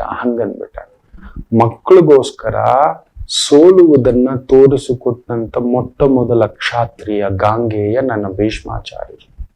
ತನ್ನ ಮೊಮ್ಮಕ್ಕಳು ಅವ್ರು ಗೆಲ್ಬೇಕು, ಧರ್ಮ ಅಲ್ಲಿದೆ, ಸತ್ಯ ಅಲ್ಲಿದೆ, ದಣಗ್ ಬಿಟ್ಟಿದ್ದೀನಪ್ಪ, ನನಗೂ 254 ವರ್ಷ ಆಗೋಯ್ತು, ಇನ್ನು ಸಾಕು ನನಗೆ ಅನ್ನಿಸ್ಬಿಟ್ಟಿದೆ, ಇನ್ನು ಬೇಡ ಈ ಸಿಂಹಾಸನಕ್ಕೆ. ಇಷ್ಟು ದಿನ ನಾನು ಇಟ್ಕೊಂಡಂತ ಆ ಪೊರೆ ಕಳಚಿದೆ. ದುರ್ಯೋಧನ ಕಲಿಪ್ರಭಾವ, ಅವನ ಆ ಸಿಂಹಾಸನಕ್ಕೆ ಅರ್ಹನಲ್ಲ, ಇನ್ನಷ್ಟು ಹಾಳು ಮಾಡಿಬಿಡ್ತಾನೆ. ನೀವು ಕಸ ಇಷ್ಟಿರೋ ಬದಲು ರಸ ಇಷ್ಟೇ ದಿನ ಆಳಿದ್ರು ಕೂಡ ಅದೊಂದು ಧರ್ಮ ಪ್ರತೀತಿಯಲ್ಲಿ ಇರ್ಲಿ ಅಂತೇಳಿ ತನ್ನ ಮೊಮ್ಮಕ್ಕಳಿಗೆ ಹೇಳ್ಕೊಟ್ಟು ಮಾರನೇ ದಿನ, ಆ 10ನೇ ದಿನ ಶಿಖಂಡಿನ ತಗೊಬಂದಿಟ್ಟಾಗ ಗರ್ಜಿಸ್ತಾರೆ ತಮ್ಮ ಬಿಲ್ಲು ಬಾಣ. ಶಿಖಂಡಿ ಅಂದ್ರೇನೆ ಹೆಣ್ಣು ರೂಪದ ಗಂಡು ರೂಪದ ಹೆಣ್ಣು ಅಷ್ಟೇ, ಮಂಗಳಮುಖಿ. ನಿಂತಿದ್ದೆ ಅರ್ಜುನ ಬಾಣಗಳನ್ನ ಬಿಟ್ಟು ಆ ಅಜ್ಜನನ್ನ ಕೆಡೋದು. 254 ವರ್ಷ, 1 ವರ್ಷ 2 ವರ್ಷ ಅಲ್ಲ. ಆದ್ದರಿಂದ ನಾವು ನಮ್ಮವರ ಜೊತೆ ಸೋಲೋದನ್ನ ಅಭ್ಯಾಸ ಮಾಡ್ಕೋಬೇಕು. ನನ್ನ ತಮ್ಮ ಈಗ ಅಂದುಬಿಟ್ಟ, ಹೋಗೋದೇ ಇಲ್ಲ, ಕರೆಯೋದೇ ಇಲ್ಲ. ತಂದೆಯಾದವನು ಮಗನನ್ನು ಕರೆಯೋಲ್ಲ ಮಕ್ಕಳೇ, ತಂದೆಯಾದವನು ಮಗನನ್ನು ಕರೆಯೋಲ್ಲ, ಮಗನ ಜೊತೆ ಅನುಬಂಧವಾಗಿರೋಲ್ಲ, ಮಕ್ಕಳ ಜೊತೆ ಅನುಬಂಧವಾಗಿರೋದಿಲ್ಲ. ಏನೋ ಒಂದು ಮಾತು ಆಸ್ತಿ ಕೊಡಲ್ಲ ಅನ್ಬಿಡೋದು, ಅಣ್ಣ ತಮ್ಮನಿಗೆ ಮೋಸ ಮಾಡೋದು, ತಮ್ಮ ಅಣ್ಣನಿಗೆ ಮೋಸ ಮಾಡೋದು, ಅಮ್ಮನ ಆಸ್ತಿ ತಮ್ಮ ಹೆಸರಿಗೆ ಬರೆಸ್ಕೊಂಡು ಮೋಸ ಮಾಡೋದು. ಎಲ್ಲಿನ ನ್ಯಾಯ ಕಲಿಯುಗ? ಎಲ್ಲಿಯ ನ್ಯಾಯ? ತಗೊಳ್ಳೋವರೆಗೂ ಒಂದು ಮಾತು. ಯಾವತ್ತಾದ್ರೂ ಭೀಷ್ಮಾಚಾರ್ಯರು ಒಂದು ದಿನ ಈ ಸಿಂಹಾಸನ ನಂದು ಅಂದಿದ್ರೆ ಯಾರಾದ್ರೂ ತಡೆಯೋ ಶಕ್ತಿ ಆಗಿನ ಕಾಲಕ್ಕೆ ನೀವು ನಂಬಲ್ಲ. ಜರಾಸಂಧ ಒಬ್ಬ ಮಾತ್ರವೇ ಅಲಿಖಿತ ನಿಯಮ ಒಂದಿತ್ತು ಭೀಷ್ಮರ ಹತ್ರ. ಭೀಷ್ಮರು ಅಷ್ಟೇ, ನಿನ್ನ ಸುದ್ದಿಗೆ ನಾನು ಬರೋಲ್ಲ, ಹೋಗೇ ಇಲ್ಲ ಭೀಷ್ಮರು. ಅವತ್ತಿಗೆ ಜರಾಸಂಧ ಇದ್ದ, ನೆನಪಿಟ್ಕೊಳ್ಳಿ, ಹೋಗ್ಲಿಲ್ಲ ಯುದ್ಧಕ್ಕೆ. ಜರಾಸಂಧನೂ ಅಷ್ಟೇ ಭೀಷ್ಮನ ಮೇಲೆ ಯುದ್ಧಕ್ಕೆ ಬರ್ಲಿಲ್ಲ. ಜರಾಸಂಧನನ್ನ ಅವತ್ತಿನ ಕಾಲಕ್ಕೆ ಸೋಲ್ಸೋರೇ ಇಲ್ಲ. ಭೀಷ್ಮರನ್ನು ಅಷ್ಟೇ. ಆದ್ರೆ ಇಬ್ಬರಿಗೂ ಒಂದು ಅಳುಕಿತ್ತು, ನಾನೇನಾದ್ರೂ ಜರಾಸಂಧನ ಮೇಲೆ ಯುದ್ಧಕ್ಕೆ ಹೋಗಿ ಸೋತು ಬಿಟ್ಟರೆ ನೋಡೋಣ, ಅವನಾಗಿ ಕೆದಗಿಕೊಂಡು ಬಂದರೆ ಅಂತ. ಇವರು ಅವನ ರಾಜ್ಯಕ್ಕೆ ದಂಡೆತ್ತಿ ಹೋಗ್ಲಿಲ್ಲ. ಜರಾಸಂಧನಿಗೂ ಒಂದು ಹಮ್ಮಿತ್ತು, ಶ್ರೀಕೃಷ್ಣನನ್ನೇ ಗೆದ್ದಿದ್ದೀನಿ, ಭೀಷ್ಮರ ಮೇಲೆ. ಕೃಷ್ಣ ಹುಟ್ಟಿದ ಯಾವಾಗ, ಕೃಷ್ಣನಿಗೆ ಮೊದಲು ಯಾವಾಗ ಲೆಕ್ಕ ಹಾಕೊಳ್ಳಿ, ಇನ್ನು ಅದಕ್ಕೆ ಮೊದಲು 150 ವರ್ಷದ ಮೊದಲು ಹುಟ್ಟಿದಂತ ತಾತ ಅದು. ಹೋಗಿರ್ಲಿಲ್ಲ ಜರಾಸಂಧ. ಸೋತು ಬಿಟ್ರೆ ಈ ಜರಾಸಂಧ ಎಲ್ಲಾರನ್ನೂ ಗೆದ್ದ, ಭೀಷ್ಮರ ಹತ್ರ ಸೋತೋಗ್ಬಿಟ್ಟ ಅಂತ. ಸೊ ಆತನು ಹಸ್ತಿನಾಪುರ ಈ ಕುರುವಂಶದ ಮೇಲೆ ಯುದ್ಧಕ್ಕೆ ಬರ್ಲಿಲ್ಲ ಭೀಷ್ಮರಿರುವಾಗ. ಇಬ್ರು ದೂರದಲ್ಲಿ, ನಿನ್ನ ಪಾಡಿಗೆ ನೀನಿರು, ನನ್ನ ಪಾಡಿಗೆ ನಾನಿರು. ಇದ್ರ ಅರ್ಥ ಏನು ಗೊತ್ತಾ ಭೀಷ್ಮರದ್ದು? ನನ್ನ ಬಲ ದುರುಪಯೋಗ ಆಗದ ಹಾಗೆ ಕಾಪಾಡಿಕೊಳ್ಳುವುದು. ಬಲ ಇದ್ದಿದ್ದೆ ನುಗ್ಗುಬಿಡೋದು ಗೂಳಿ ತರ. ಜೇಬಲ್ 10 ರೂಪಾಯಿ ಬರೋ ಇಲ್ಲ, 100 ರೂಪಾಯಿ ಗುದ್ದಾಟ. 10 ರೂಪಾಯಿ ಬರೋ ಆಗಿಲ್ಲ, 100 ರೂಪಾಯಿ ಸಾಲ. 10 ರೂಪಾಯಿ ಬರೋ ಆಗಿಲ್ಲ, 100 ರೂಪಾಯಿ ಕಮಿಟ್ಮೆಂಟ್. ಹೌದು, ಭೀಷ್ಮರು ನೋಡಿ, ಅವರ ಬಲ ಪರಶುರಾಮರಿಂದ ವಿದ್ಯೆ ಕಲಿತಂತವರು, ಗುರುವನ್ನೇ ಸೋಲಿಸಿದವರು. ಪರಶುರಾಮರನ್ನ ಜಗತ್ನಲ್ಲಿ ಯಾರೂ ಸೋಲ್ಸಿಲ್ಲ, ನಂಬ್ತೀರಾ? ಒಬ್ಬರ ಹತ್ರನೇ ಸೋತಿದ್ದು, ಅದು ಶಿಷ್ಯನ ಹತ್ರ. ಶಿಷ್ಯನ ಹತ್ರ ಸೋಲೋದು ಅದು ನಂದ ಗುರುವಿಗೆ. ನಾನು ಕಲಿತ ವಿದ್ಯೆ ಸಾರ್ಥಕ ಅಂತ ಅಂಬೆ ಬಂದು, ನಿಮ್ಮ ಶಿಷ್ಯ ನನಗೆ ಈ ತರ ಮಾಡಿಬಿಟ್ಟಿದ್ದಾನೆ, ನನ್ನ ಮದುವೆ ಆಗುವಾಗ ಮಾಡಿ, ಇಲ್ಲ ಅದನ್ನ ಸೋಲ್ಸಿ ಸಾಯಿಸಿ ಅಂತ. ನೋಡಮ್ಮ, ಮದುವೆ ಮಾಡಕ್ ಒಪ್ಸಕ್ಕಾಗಲ್ಲ, ಅವ್ನು ಮದುವೆ ಆಗಲ್ಲ ಅಂತ ಮಾತು ಕೊಟ್ಬಿಟ್ಟಿದ್ದಾನೆ. ಈಗ ನಾನು ಬಂದು ಅದನ್ನ ಮಾಡಕ, ನಿನ್ನ ಸಮಾಧಾನಕ್ಕೋಸ್ಕರ ಯುದ್ಧ ಮಾಡ್ತೀನಿ ನೋಡೋಣ ಅಂತೇಳಿ ಯುದ್ಧಕ್ಕೆ ಕೇಳಿದು ಸೋಲ್ತಾರೆ ಪರಶುರಾಮರು. ಆಗಲ್ಲಮ್ಮ, ಆದ್ರೆ ಒಂದು ದಾರಿ ಮಾಡಬಲ್ಲೆ. ನಿನಗೇನು ಅವನನ್ನ ಸಾಯಿಸಬೇಕು ಅನ್ನೋ ಒಂದು ಇಚ್ಛೆ ಈ ಜನ್ಮಕ್ಕೆ ನಿನಗಿಲ್ಲ. ಮುಂದಿನ ಜನ್ಮದಲ್ಲಿ ಶಿಖಂಡಿಯಾಗಿ ಜನ್ಮವೆತ್ತಿ ಅವನ ಸಾವಿಗೆ ಕಾರಣವಾಗುತ್ತೆ ಹೋಗುವಂತ ವರವನ್ನ ಕೊಡ್ತಾರೆ ಪರಶುರಾಮರು. ಅದುವೇ ಶಿಖಂಡಿ ಸ್ವರೂಪ. ಅಂತ ಭೀಷ್ಮರು ಅಲಿಖಿತ ನಿಯಮ, ತಮ್ಮ ಬಲವನ್ನ ದುರುಪಯೋಗ ಮಾಡ್ಕೊಳಕ್ ಹೋಗ್ಲಿಲ್ಲ. ಎಲ್ಲಂದ್ರೆ ಎಲ್ಲಿ, ಹೇಗಂದ್ರೆ ಹೇಗೆ, ಜರಾಸಂಧ ನೋಡೇ ಬಿಡೋಣ, ನನ್ನವರೆಗೂ ಬರ್ಲಿಲ್ಲ, ನಾನ್ಯಾಕೆ ಬಿಡಬೇಕು, ಇಲ್ಲ. ತಮ್ಮ ಬಲಾಬಲಗಳನ್ನ ತಿಳ್ಕೊಂಡು ಅದನ್ನ ಸದ್ವಿನಿಯೋಗ ಮಾಡಿಕೊಳ್ಳುವುದೇ ಒಬ್ಬ ಆಚಾರ್ಯನ ಲಕ್ಷಣ. ಸಾಮಾನ್ಯರ ಮೇಲೆ ಯುದ್ಧಕ್ಕೆ ಹೋಗ್ಬಾರ್ದು. ಹೌದು, ಹಾಗೆ ತಮಗಿಂತಲೂ ತಮ್ಮ ಸಮಾನವಾಗಿರುವವರು ಕೂಡ ಅದನ್ನ ಹೇಗೆ ಮ್ಯಾನೇಜ್ ಮಾಡಬೇಕು ಹಾಗೆ ಮ್ಯಾನೇಜ್ ಮಾಡಬೇಕು ಅಂತಕ್ಕಂಥದ್ದು. ನಾವಿವತ್ತೊಂಚೂರು ಬಲ ಬಂದ್ರೆ ಯೋಚನೆ ಮಾಡಿ ನೋಡಿ.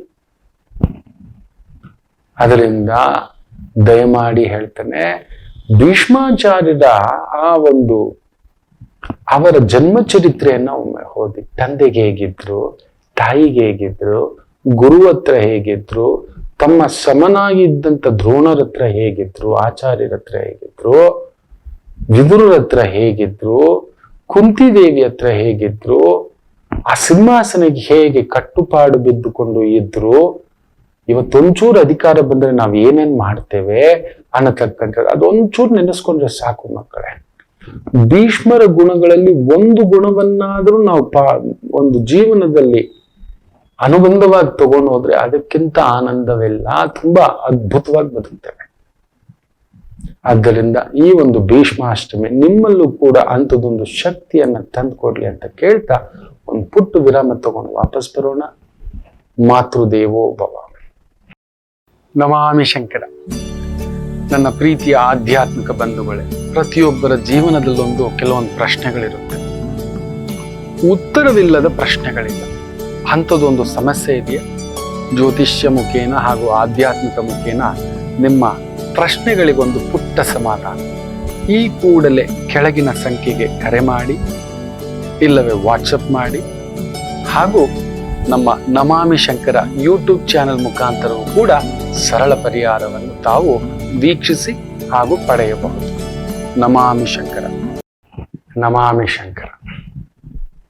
ಭೀಷ್ಮಾಷ್ಟಮಿಯ ಈ ಕೃತಿಕಾ ನಕ್ಷತ್ರದ ದಿನ ಹೇಳ್ತಲೇ ಇದ್ದೆ, ಈ ಒಂದು ಕುಜ, ಸೂರ್ಯ, ರಾಹು, ಶನಿ ಈ ತರ ಪಕ್ಕದಲ್ಲಿ ಬಂದಾಗ ಅಲ್ಲೊಂದು ದಂಗೆ, ಟೆನ್ಷನ್ಸ್, ದೊರೆಗೆ ಟೆನ್ಷನ್ನು, ಸಾಮಾನ್ಯರಿಗೆ ಟೆನ್ಷನ್ನು. ನೋಡಿ ಅಲ್ಲಿ ಡೆಲ್ಲಿಯಲ್ಲಿ ರೈತರು, ಇನ್ನೊಂದು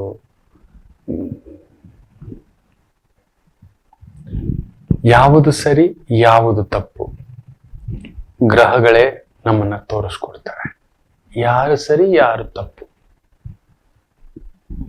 ಬೇಕು. ನಮಗೊಂದು ಚಳುವಳಿ ಬೇಕು ಮಕ್ಕಳೇ. ಇನ್ನೊಬ್ಬರಿಗೆ ತೊಂದರೆ ಆಗುವ ಹಾಗೆ ಬೆಂಕಿ ಹಚ್ಚಿ ಗಲಾಟೆ ಮಾಡಿ ಅದಲ್ಲ, ಲೆಕ್ಕಾಚಾರವಲ್ಲ. ಮನುಷ್ಯ ಬೆಗ್ರ ಆಗ್ತಾನೆ, ದೊರೆಯ ಕಿವಿಡಾಗುತ್ತದೆ. ಎಲ್ಲ ಕೇಳೋಕ್ಕೂ ಆಗೋಲ್ಲ. ದೊರೆ ಎಲ್ಲ ಕೇಳ್ತಾ ಕೂತ್ಕೊಂಡ್ರೆ ಮುಗೀತು. ಮಾನವನ ಆಸೆ ಅತಿ ಮೀರಿತ್ತು. ಕೇಳ್ತಲೇ ಇರ್ತಾನೆ, ಕೊಟ್ಟಷ್ಟು ಕೇಳ್ತಲೇ ಇರ್ತಾನೆ. ಎಷ್ಟು ಅಂತ ಕೊಡ್ತೀರಿ? ಇವತ್ತು ಅವ್ರು ಕೇಳ್ತಿರೋ ನಿಯಮಗಳಲ್ಲಿ ಬರೀ ಒಂದು ವರ್ಷಕ್ಕೆ ಕಡಿಮೆ ಅಂದ್ರೂ ಒಂದು 20 ಲಕ್ಷ ಕೋಟಿಯಷ್ಟು ಸಬ್ಸಿಡಿ ಮಟ್ಟದ ಲೆಕ್ಕಾಚಾರ ಕೇಳ್ತಿದ್ದಾರೆ ಅನ್ನೋ ಒಂದು ಮಾತು ಎಷ್ಟು ಸರಿಯೋ ಸುಳ್ಳೋ, ಸರಿಯೋ ತಪ್ಪೋ ಗೊತ್ತಾಗ್ತಿಲ್ಲ. ನಮ್ಮ ದೇಶದ ಟೋಟಲ್ ಬಜೆಟ್ ಕೈ ಹಾಕಿ ನಿಲ್ಸಿಟ್ಟಿದೆ.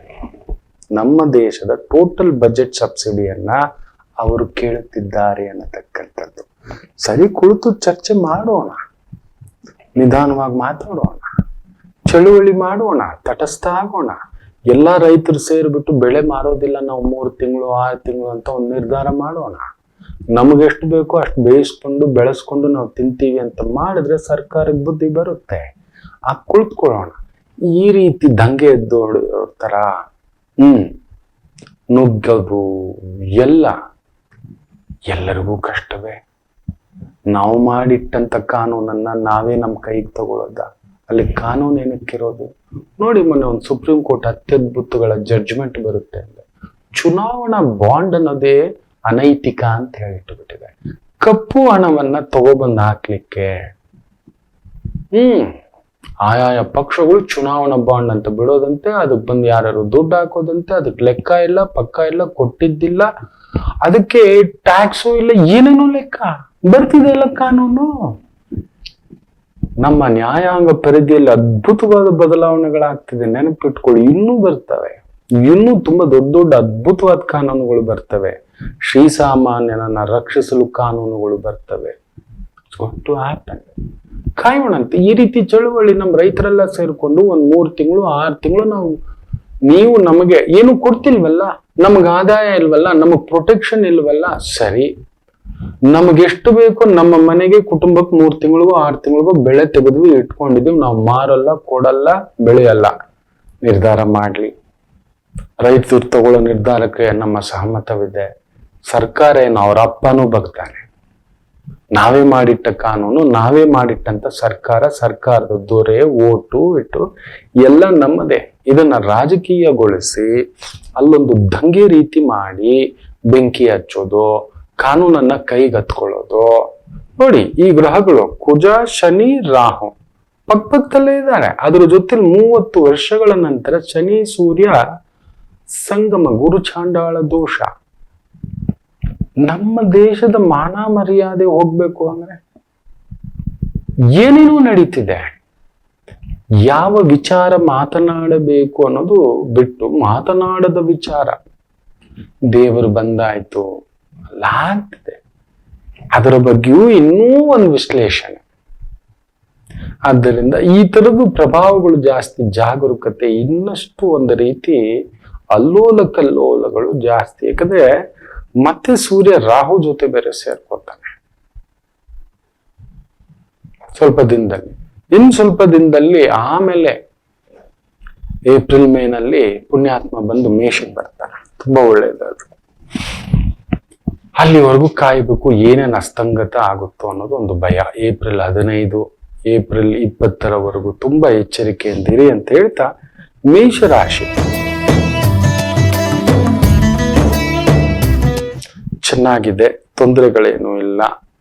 ಚಂದ್ರ ವಿಶೇಷವಾಗಿ ಸೂರ್ಯ ನಕ್ಷತ್ರದಲ್ಲಿದ್ದು ಸೂರ್ಯ ಲಾಭದಲ್ಲಿದ್ದಾನೆ. ಸರ್ಕಾರಿ ಮಟ್ಟದ ಕೆಲಸ, ಕಾರ್ಯ, ವ್ಯವಸ್ಥೆ ಎಲ್ಲದರಲ್ಲೂ ಅದ್ಭುತ ಇರತಕ್ಕಂಥದ್ದು. ಸ್ವಂತ ನಿರ್ಧಾರ, ಸ್ವಂತ ಆಲೋಚನೆ, ಸ್ವಂತ ಕಾರ್ಯ, ಸ್ವಂತ ಬಿಸ್ನೆಸ್ಸು, ಸ್ವಂತ ವ್ಯವಹಾರ, ಏನೋ ಒಂದು ಚುಕ್ಕ ಪುಟ್ಟ ಒಂದು ಲೇವಾದೇವಿಲಿ ಇದ್ದೀರಿ, ಅನುಕೂಲ ಇರತಕ್ಕಂಥದ್ದು, ವಿಜಯ ಪ್ರಾಪ್ತಿ. ವೃಷಭ ರಾಶಿ ಚೆನ್ನಾಗಿದೆ. ಸ್ವಲ್ಪ ಅಹಂ, ವಿರೋಧ ಪಕ್ಷವೇ ಇಲ್ಲ ಅಂದ್ಬಿಟ್ರೆ ಕೇಳೋಕೊಬ್ರು ಇರಬೇಕು. ಅದಕ್ಕೆ ಒಂದ್ ಮನೆಗೆ ಒಂದ್ ತಂದೆ ಇದ್ರೆ ಒಂದ್ ತಾಯಿ ಇರ್ತಾರೆ, ಒಂದ್ ತಾಯಿ ಇದ್ರೆ ಒಂದ್ ತಂದೆ ಇರ್ತಾರೆ. ತಾಯಿ ಇಲ್ಲದ ಮಕ್ಕಳು ಬಡವರಾಗ್ತಾರೆ, ತಂದೆ ಇಲ್ಲದ ಮಕ್ಕಳು ಅಧೈರ್ಯವಂತರಾಗ್ತಾರೆ. ಇಬ್ರು ಇದ್ರೇನೆ, ಸಮನಾಗಿದ್ರೇನೆ. ಒಬ್ರು ಇಲ್ಲ ಅಂದ್ರೆ ಅಲ್ಲಿ ಏರುಪೇರೆ. ಇವತ್ತು ಆ ರೀತಿಯ ಒಂದು ಪ್ರಭಾವ, ಎಚ್ಚರಿಕೆ.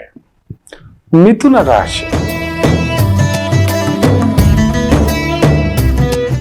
ಸ್ವಲ್ಪ ಈ ಒಂದು ಸರ್ಕಾರಿ ಮಟ್ಟದ ಕೆಲಸ, ಕಾರ್ಯ, ವ್ಯವಸ್ಥೆ ಸ್ವಲ್ಪ ಟೆನ್ಷನ್ನೇ. ಲಂಚ ತಗೊಳ್ಳೋರ್ಗ್ ಟೆನ್ಷನ್ನೇ, ಮೋಸ ಮಾಡೋರ್ಗ್ ಟೆನ್ಷನ್ನೇ, ನ್ಯಾಯಯುತವಾಗಿ ಕೆಲಸ ಮಾಡದಿರೋರ್ಗೆ ಟೆನ್ಷನ್. ನೀವು ಕರೆಕ್ಟ್ ಆಗಿದ್ರೆ ನೀವ್ ಯಾಕೆ ಯೋಚನೆ ಮಾಡ್ಬೇಕು? ಕರೆಕ್ಟ್ ಅಲ್ವಾ? ನೀವು ಕರೆಕ್ಟ್ ಆಗಿದ್ರೆ ಸರಿ, ಕರೆಕ್ಟ್ ಆಗಿ ಯೋಚನೆ ಮಾಡಿದ್ರೆ ಕರೆಕ್ಟ್ ಆಗೇ ಬರುತ್ತೆ. ಯಾವತ್ತಿದ್ರು ಕುಂತಿದೇವಿಗೆ 144 ವಯಸ್ಸಿನಲ್ಲಿ ಕೊಡುತ್ತೆ. ಅಜ್ಜಯ್ಯ ಭೀಷ್ಮರಿಗೆ 254 ವರ್ಷ. 254 ವರ್ಷ. ಆಗ ಶರಪಂಜರದ ಮೇಲೆ ಬಾಣಗಳ ಆ ಒಂದು ಪಂಜರದ ಮೇಲೆ, ಮಂಚದ ಮೇಲೆ ಮಲಗಿಸುತ್ತೆ. ತೊಟ್ಟು ತೊಟ್ಟು ರಕ್ತ. ನಮಗೆ 70 ಆದ್ರೆ ದೇಹದಲ್ಲಿ ಸೂಪ್ ಇರಲ್ಲ. 254 ಅಂದ್ರೆ ಇನ್ ಹೆಂಗಿರುತ್ತೆ ಅಜ್ಜ ಲೆಕ್ಕ ಹಾಕೊಳ್ಳಿ. ಆದರೂ ಕರ್ಮ ಬಿಡ್ಲಿಲ್ಲ.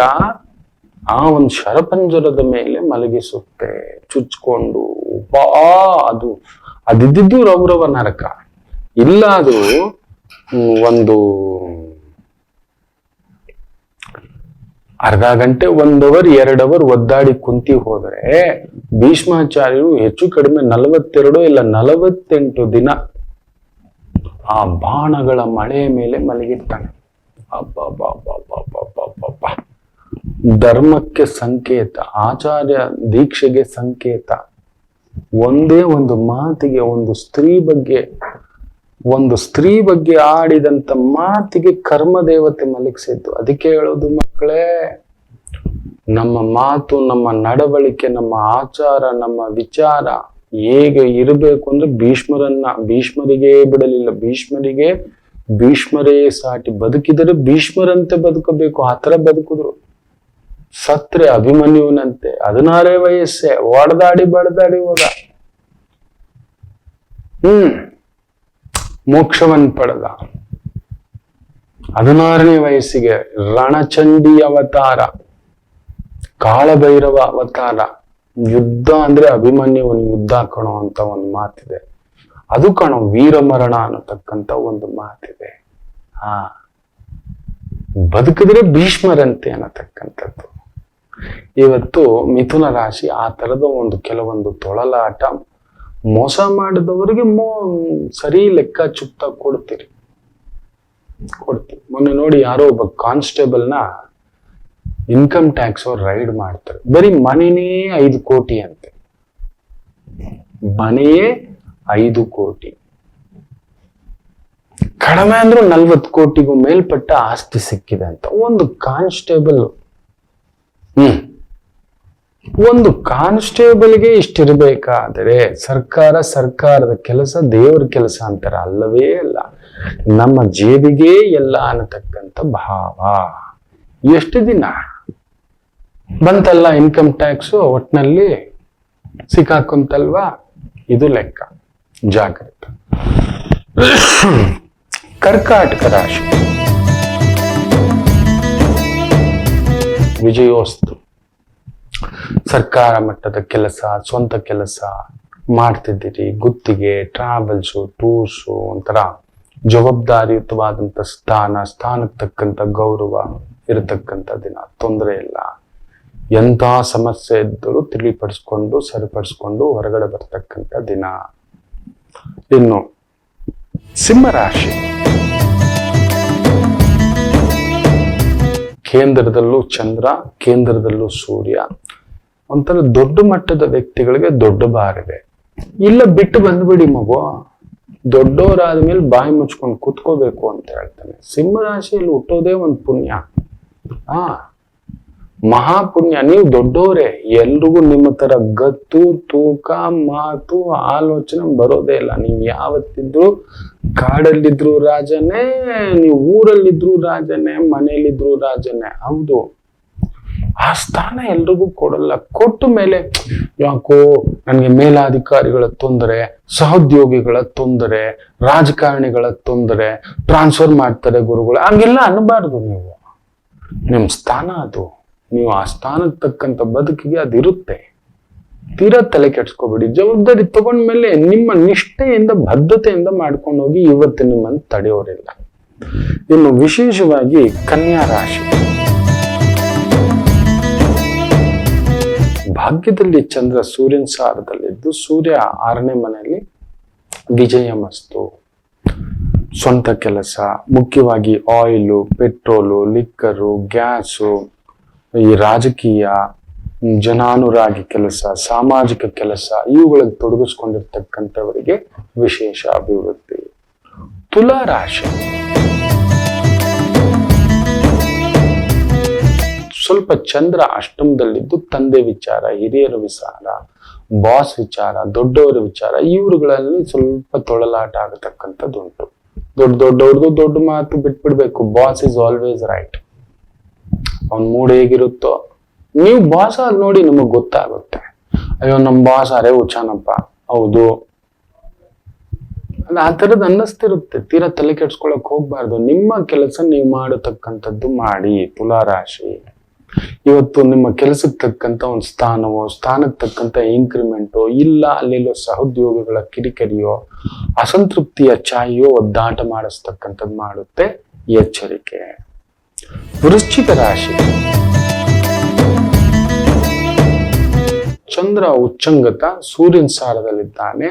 ಸರ್ಕಾರಿ ಮಟ್ಟದ ಕೆಲಸ, ಸ್ವಂತ ಬಿಸ್ನೆಸ್, ಹಣ್ಣು, ಹಾಲು, ಬೆಣ್ಣೆ, ತುಪ್ಪ, ಸಿಹಿ ಪದಾರ್ಥಗಳು, ಒಂದು ಬೇಕರಿ ಇಟ್ಕೊಂಡಿದ್ದೀರಾ, ತರಕಾರಿ ಇಟ್ಕೊಂಡಿದ್ದೀರಾ, ಸೊಪ್ಪು ಇಟ್ಕೊಂಡಿದ್ದೀರಾ, ಬಂಗಾರ, ಬೆಳ್ಳಿ, ಆಭರಣ, ಅಲಂಕಾರ, ಈ ತರದ್ದು ಒಂದು ಕೆಲಸ ಕಾರ್ಯದಲ್ಲಿ ತೊಡಗಿಸ್ಕೊಂಡಿರ್ತಕ್ಕಂಥವರಿಗೆ ವಿಶೇಷ ಅನುರಾಗದ ದಿನ.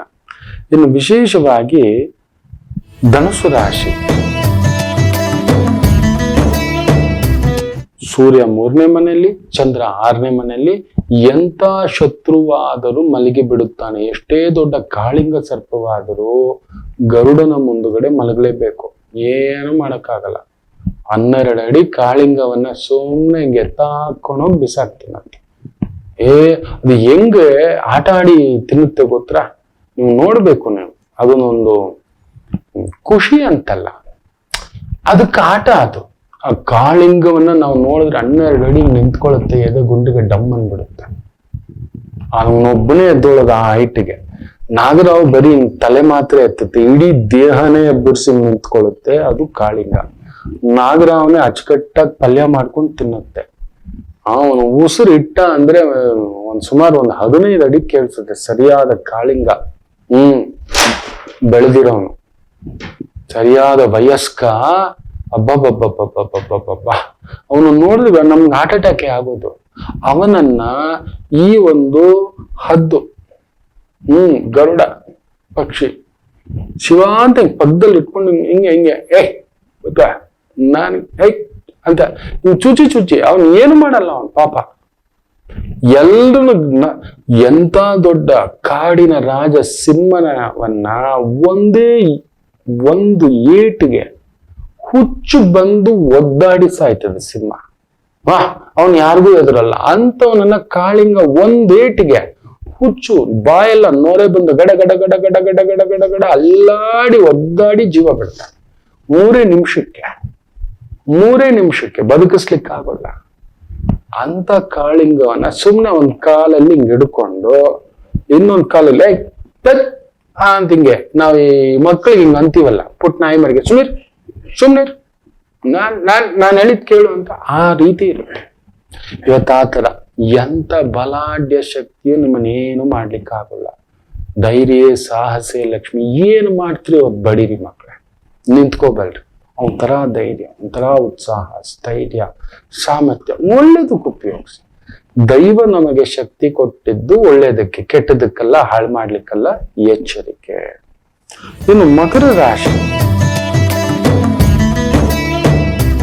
ಸ್ವಲ್ಪ ಟೆನ್ಷನ್ನೇ, ಮಾತು, ಕೆಲಸ, ಸ್ವಲ್ಪ ಟೆನ್ಷನ್ಗಳಿರ್ತವೆ. ಮನೆಯಲ್ಲಾಗ್ಲಿ, ಹೊರಗಡೆ ಆಗ್ಲಿ, ವ್ಯವಹಾರದಲ್ಲಾಗ್ಲಿ ಬಾಯಿ ಜಾರಿ ಮಾತನಾಡತಕ್ಕಂಥದ್ದುಂಟು. ಎಚ್ಚರಿಕೆ. ನಿಮ್ಮ ಮಾತೇ ಒಂಥರ ಕಿರಿಕಿರಿ ಮಾಡ್ಬಿಡುತ್ತೆ. ಯಾರೋ ಕಿರಿಕಿರಿ ಮಾಡಿಸ್ತಾರೆ, ಅದೊಂದು ಇರತಕ್ಕಂಥದ್ದು. ಮಕ್ಕಳ ವಿಚಾರದಲ್ಲಿ ಸ್ವಲ್ಪ ಎಳೆದಾಟ. ಗೌರವದ ಕೆಲಸ. ಕಲಿಯುಗಕ್ಕೆ ಏನ್ ಗೊತ್ತಾ ಮಕ್ಕಳೇ, ಅಗೌರವವೇ ಸಮಾಧಾನ.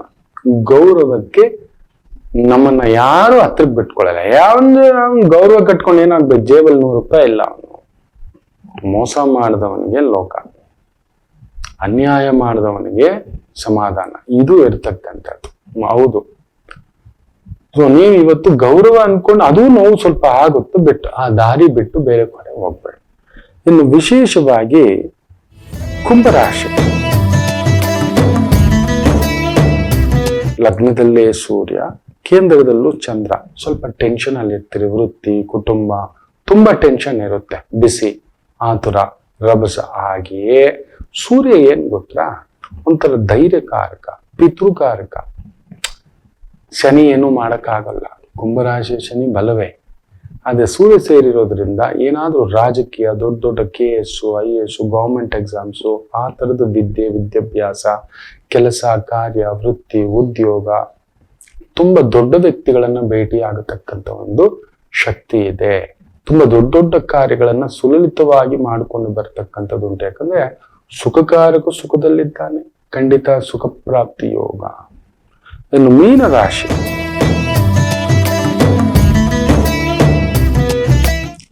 ಚಂದ್ರ ಅತ್ಯದ್ಭುತವಾಗಿದ್ದಾನೆ. ಹಾಗಂತ ಹೇಳ್ಬಿಟ್ಟು ತುಂಬಾ ದೊಡ್ಡ ಭಾರ ಹೇಳ್ಕೊಳಕ್ ಹೋಗ್ಬೇಡಿ. ಯಾಕಂದ್ರೆ ಸೂರ್ಯ 12 ದಿಢೀರಂತ ಅಸ್ತವ್ಯಸ್ತ ಮಾಡತಕ್ಕಂಥದ್ದು ಉಂಟು. ದೊಡ್ಡ ಭಾರ, ದೊಡ್ಡ ಕೆಲಸ, ದೊಡ್ಡ ಕಮಿಟ್ಮೆಂಟ್, ದೊಡ್ಡ ಹೋರಾಟ ಬೇಡ. ಜಾಗರೂಕತೆ ನೋಡಿ ವಿಚಾರಿಸಿ. ಯಾಕಂದ್ರೆ ಚಂದ್ರ ಪ್ರಬಲವಾಗಿದೆ. ಆಗ ಏನಾಗ್ಬಿಡ್ತು ಗೊತ್ತಾ, ನಾನೇನ್ ಬೇಕಾದ್ರೂ ಮಾಡಬಲ್ಲೆ.